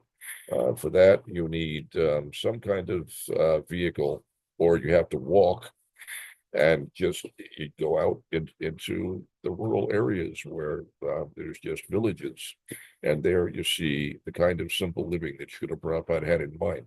Yes, Dina Palika, Prabhu. I just, I guess now that you're speaking, I'm like, oh, I think that my question is actually even more focused to the point that, like, as Kali Yuga progresses, it seems like stepping into, in some ways, a simple living arrangement can be very difficult. Like having been in ashrams recently, it's pretty obvious. People, and I mean, David Marita Swami talks about this all the time. People's minds are is completely wrecked, and I've definitely been on the receiving ends of both. I mean, I've experienced both of those things, and then also living with others. So it seems like, yeah, how to do it so it's not we're just trying to not artificially, but just implement some ideal, and then but also hearing you speak earlier, it seems like actually this sort of mode of goodness, lifestyle, and simplicity also pacifies the mind and helps the health. It's just kind of like you need to it seems to me like you need to rehabilitate someone, perhaps through, of course, the power of Krishna consciousness, but also there's, whatever kind of doctor, and then some psychologist or something like that. Because I mean, people have been raped, they've been like all kinds of stuff. So But at the same time, what I'm hearing you say is the simple living also just helps to pacify the mind and makes people jolly in general. And then the other layer to this that I wanted to ask about is that usually whenever Prabhupada, I'm known as, speaks about village life, he often includes speaking about or talking about the emphasis on community and everyone coming together at the end of the day to hear Krishna Katha. So my impression has been that those, whenever we talk about simple living, it seems like those are inseparable parts, is the community atmosphere and the Krishna Katha daily. So I'm wondering if you could speak on those couple of points. Yes, that's a very astute observation. In every instance that I have heard Srila Prabhupada speaking about the development of farm communities and villages, and I have been with Srila Prabhupada when he was attempting to develop such a project in Hyderabad. He always spoke about um, the local community coming together every day to hear Krishna Katha and to worship the deity, to honor prasad together, to have the Lord's prasad distributed amongst all the individuals, and um, essentially like a Sunday feast. Um, a brief lecture, and and this actually is the origin of the Sunday feast. Srila Prabhupada had this idea, and his implementation of it in a rural setting was the Sunday feast. It was practical to do it once in a week, but what he had in mind for rural environments was the same kind of thing every day. Not that the prasad should be, very elaborate, but something simple, um, but something, you know, puris or chapatis and a little sabji or whatever, a little halva or whatever, rice and dal, simple, but bring everyone together to hear some Krishna Katha and honor prasad and hear some kirtan, engage in a little kirtan, to establish a deity temple somewhere. It can be very simple. In India, sometimes you have outdoor temples. It's just a little pavilion with a deity, and someone takes responsibility for maintaining the deity and carries on the worship of the deity, the village Brahmin. So Srila Prabhupada would talk about these things. You get all the local farmers to come together. They're drawn because you're distributing free food, and it's good. They'll come just to eat, and when they do, they'll get a chance to hear kirtan and a little discourse, a little Krishna Katha. Gradually, slowly, all these elements will take effect, and so you can transform non-devotees into devotees in time, and sometimes quickly, depending upon the individual. But that's what Srila Prabhupada had in mind. So the Krishna consciousness is the linchpin, the keystone, the foundation of all these projects. And the way that manifests is, bringing everyone together for kirtan and Krishna Katha and prasad. Now, unfortunately, we've moved away from that kind of thing. We're actually going backwards, I'm sorry to say. But, I remember a time when Gita Nagari had a Sunday feast every week.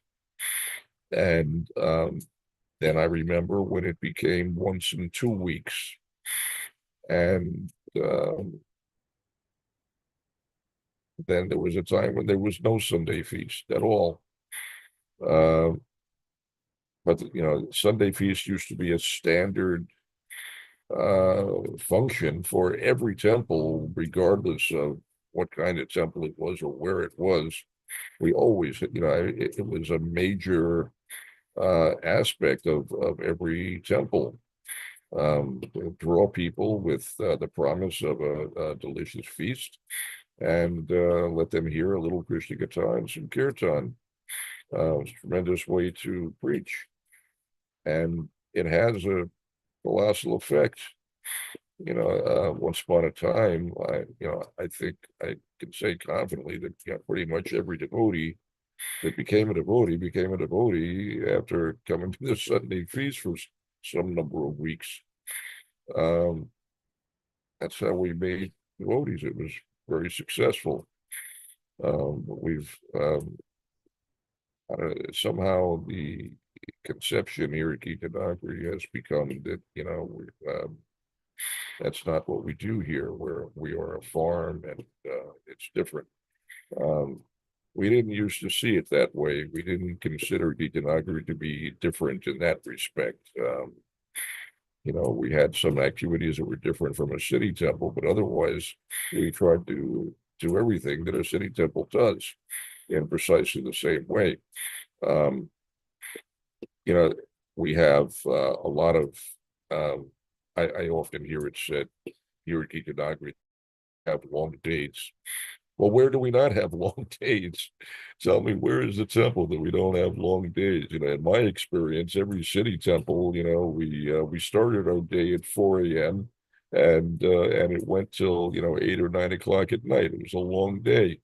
We're out on Sankirtan all day long, or if we in the years when we were not distributing books because there were no books yet. We had a very full program.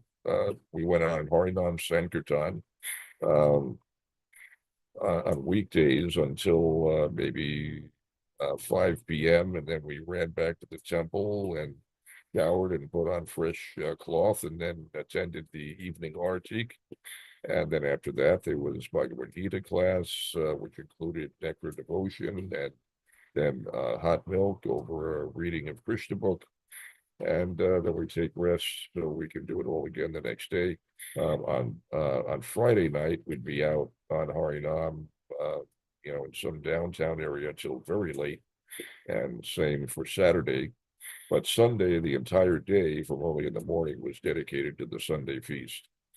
The men would all shave their head every week on Sunday after breakfast, and then everyone in the temple was working in the kitchen, producing a fabulous feast. And the feasts were absolutely to die for. Unbelievable, mind-blowing feasts. I used to make, I did a lot of cooking, but one of the projects that I was assigned for a period of time after we established Gita Nagari, and this was in New York Temple, which was in Brooklyn at the time. So we're getting 400 gallons of milk from Gita Nagari every week. So I would take, milk was transported in these 20-gallon milk cans. And I would take a bunch of those milk cans and dump them into, we have these 40-gallon brass pots on candy stoves. So I had two candy stoves side by side, two 40-gallon brass pots. I fill them with milk, and this is prior to Mangala Arti. But sometime prior to Mangala Arti, I'm in the kitchen filling the pots and stoking the stoves and heating up that milk. After Mangala Arti, I'm back in the kitchen stirring the pots, and that process continued all day long. The milk gets cooked down, it gets condensed, and the level goes down. So out the back door, there's a big milk cooler, big tank with chilled water that the milk cans sit in. So out there, pull out a couple of milk cans and top off the pots again. And sometime in the late afternoon, we've got 80 gallons of kheer, thick and dark brown, rich as anything. and that was served to all the guests in big, tall tumblers, really, really big cups, big, jumbo cups, like the things that, like the red cups people use for beer nowadays at parties. So cups like that, full of kir, everyone would get one of those automatically, and then you could get as many refills as you wanted. I would go through 3 of those cups. It was I sheer, see why people gave up their sinful activity for that. That's better than yeah, going and getting your cup filled with beer. yeah. The feasts were, just on the basis of prasad alone, people became devotees. It was just the food was so good. It was so extremely good that nobody ever wanted to miss a feast. It was just spectacular, absolutely spectacular. How did I get on the topic of feasts? Anyway, you were asking about what simplicity would look like, and the type of simplicity that Srila Prabhupada had in mind was very simple living, as people have been living in rural India for millennia and still to this day. So very simple dwellings made with materials available locally. Everything, all necessities come from within a 10-mile radius, according to Srila Prabhupada's description. So, nothing that you need, nothing that you utilize, need come from further than 10 miles away. 10 why 10 miles? Because 10 miles is the distance that an ox cart can reasonably travel in a day. So you can transport all kinds of goods in a single day with oxen, and acquire whatever you need within 10 miles. So you can trade, somebody, I don't know, you need whatever, maybe you need a wrought iron hinge for a gate on a cow pen, and so you've got a surplus of some particular type of produce. You load up an ox cart with that produce. You travel to where there is a blacksmith in some distant village, maybe 7 miles away or 10 miles away or whatever it is. And if he doesn't need your produce in the local bazaar, the local marketplace, you sell your produce, and then you have cash or whatever the blacksmith is willing to trade, and so simple trade. You give him what he wants, he gives you what you want, and you return home with your oxen and 10-mile radius. So there's that. Then transportation, all transportation relies upon oxen. If you need to move something from point A to point B, oxen. If you need to transport yourself from point A to point B, oxen. If you need to cultivate the fields, oxen. For your sustenance, for your food, you are growing grains primarily, which are the staple, and also growing vegetables and perhaps some fruit. May have nut trees or whatever, so you have some variety for um, um, different vitamins and micronutrients, and otherwise your diet is the staples of dal, chapati, and anywhere else it would be rice, but here at Gita Nagari, it is possible to grow certain types of upland rice. We have not done it.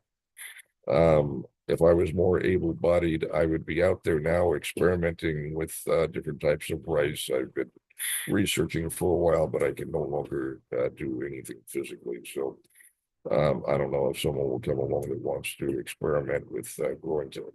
It has a long growing season. That's a limiting factor. It can be done if you set up high tunnels. So you get an early start on the year, and it can be done. Otherwise, you rely on something else other than rice, and there's lots of alternatives. There's all kinds of other grains that could be grown that could be used in lieu of rice. So so there's that, and then what else? So first thing is you got to be able to produce your food, and the laborious, well, there's various laborious parts of that process, but preparing the ground requires a lot of energy, so that's accomplished with oxen. So those are some elements of simplicity. Your dwellings also produce simply simple materials that are acquired locally. Around here, we have an abundance of high clay soil. We have wood and we have stone. You can also grow reeds here, which are very practical for roofing material. Clay can be fired into tiles for roofing. Wooden shakes can be used also for roofing.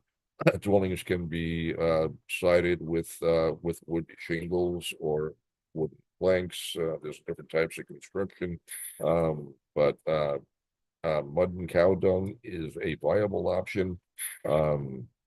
There's straw bale construction.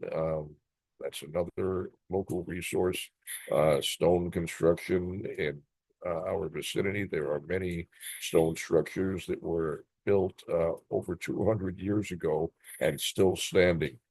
So that there's various options, but where the simplicity comes in is that it is local materials, not something manufactured, but something just acquired, supplied by nature.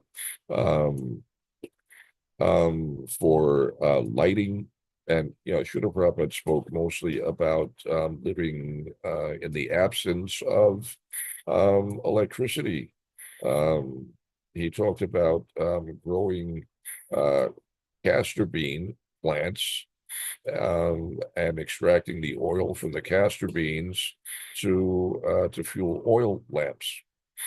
I hesitate to say this because devotees get freaked out when you talk about that kind of level of simplicity. They will complain that this is primitive. You've gone beyond simplicity here. This is primitive living. But people are still living like that to this day in many parts of the world, perhaps most of the world, and they're perfectly happy doing it. I've lived like that, and it was ecstatic. Anyway, Srila Prabhupada spoke about things like that. There are a great many ways to implement simplicity. I can tell you that here at Gita Nagari and in other farm projects for decades, devotees have pored over books, literature from bygone ages,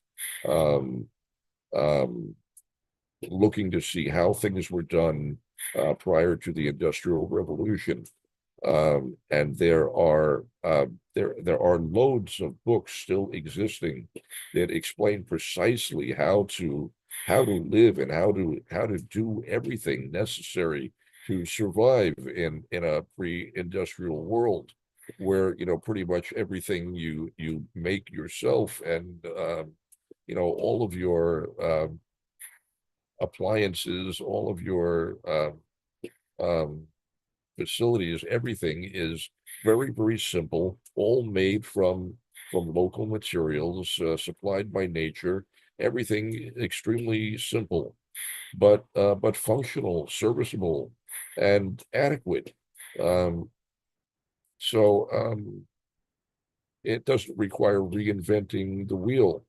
It's all been done before. Even here in this country, it's all been done before. People live like this, simply for a long time. Practically, the only thing we need to change is that they relied upon animal slaughter, and we won't do that. But otherwise, much of what they did, 200 years ago in this country is a lot of that is, what we should be implementing here now.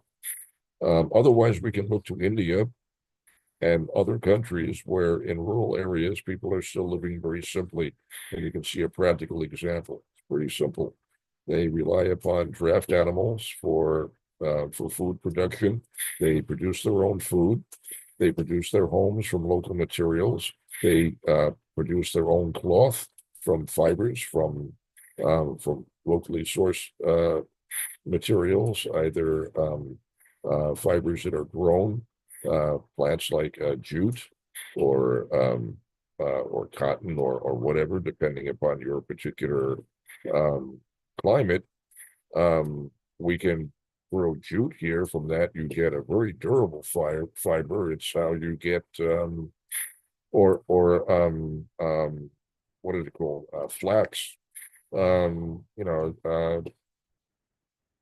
how you get linen, which is very durable. You have Sorry, Prabhu.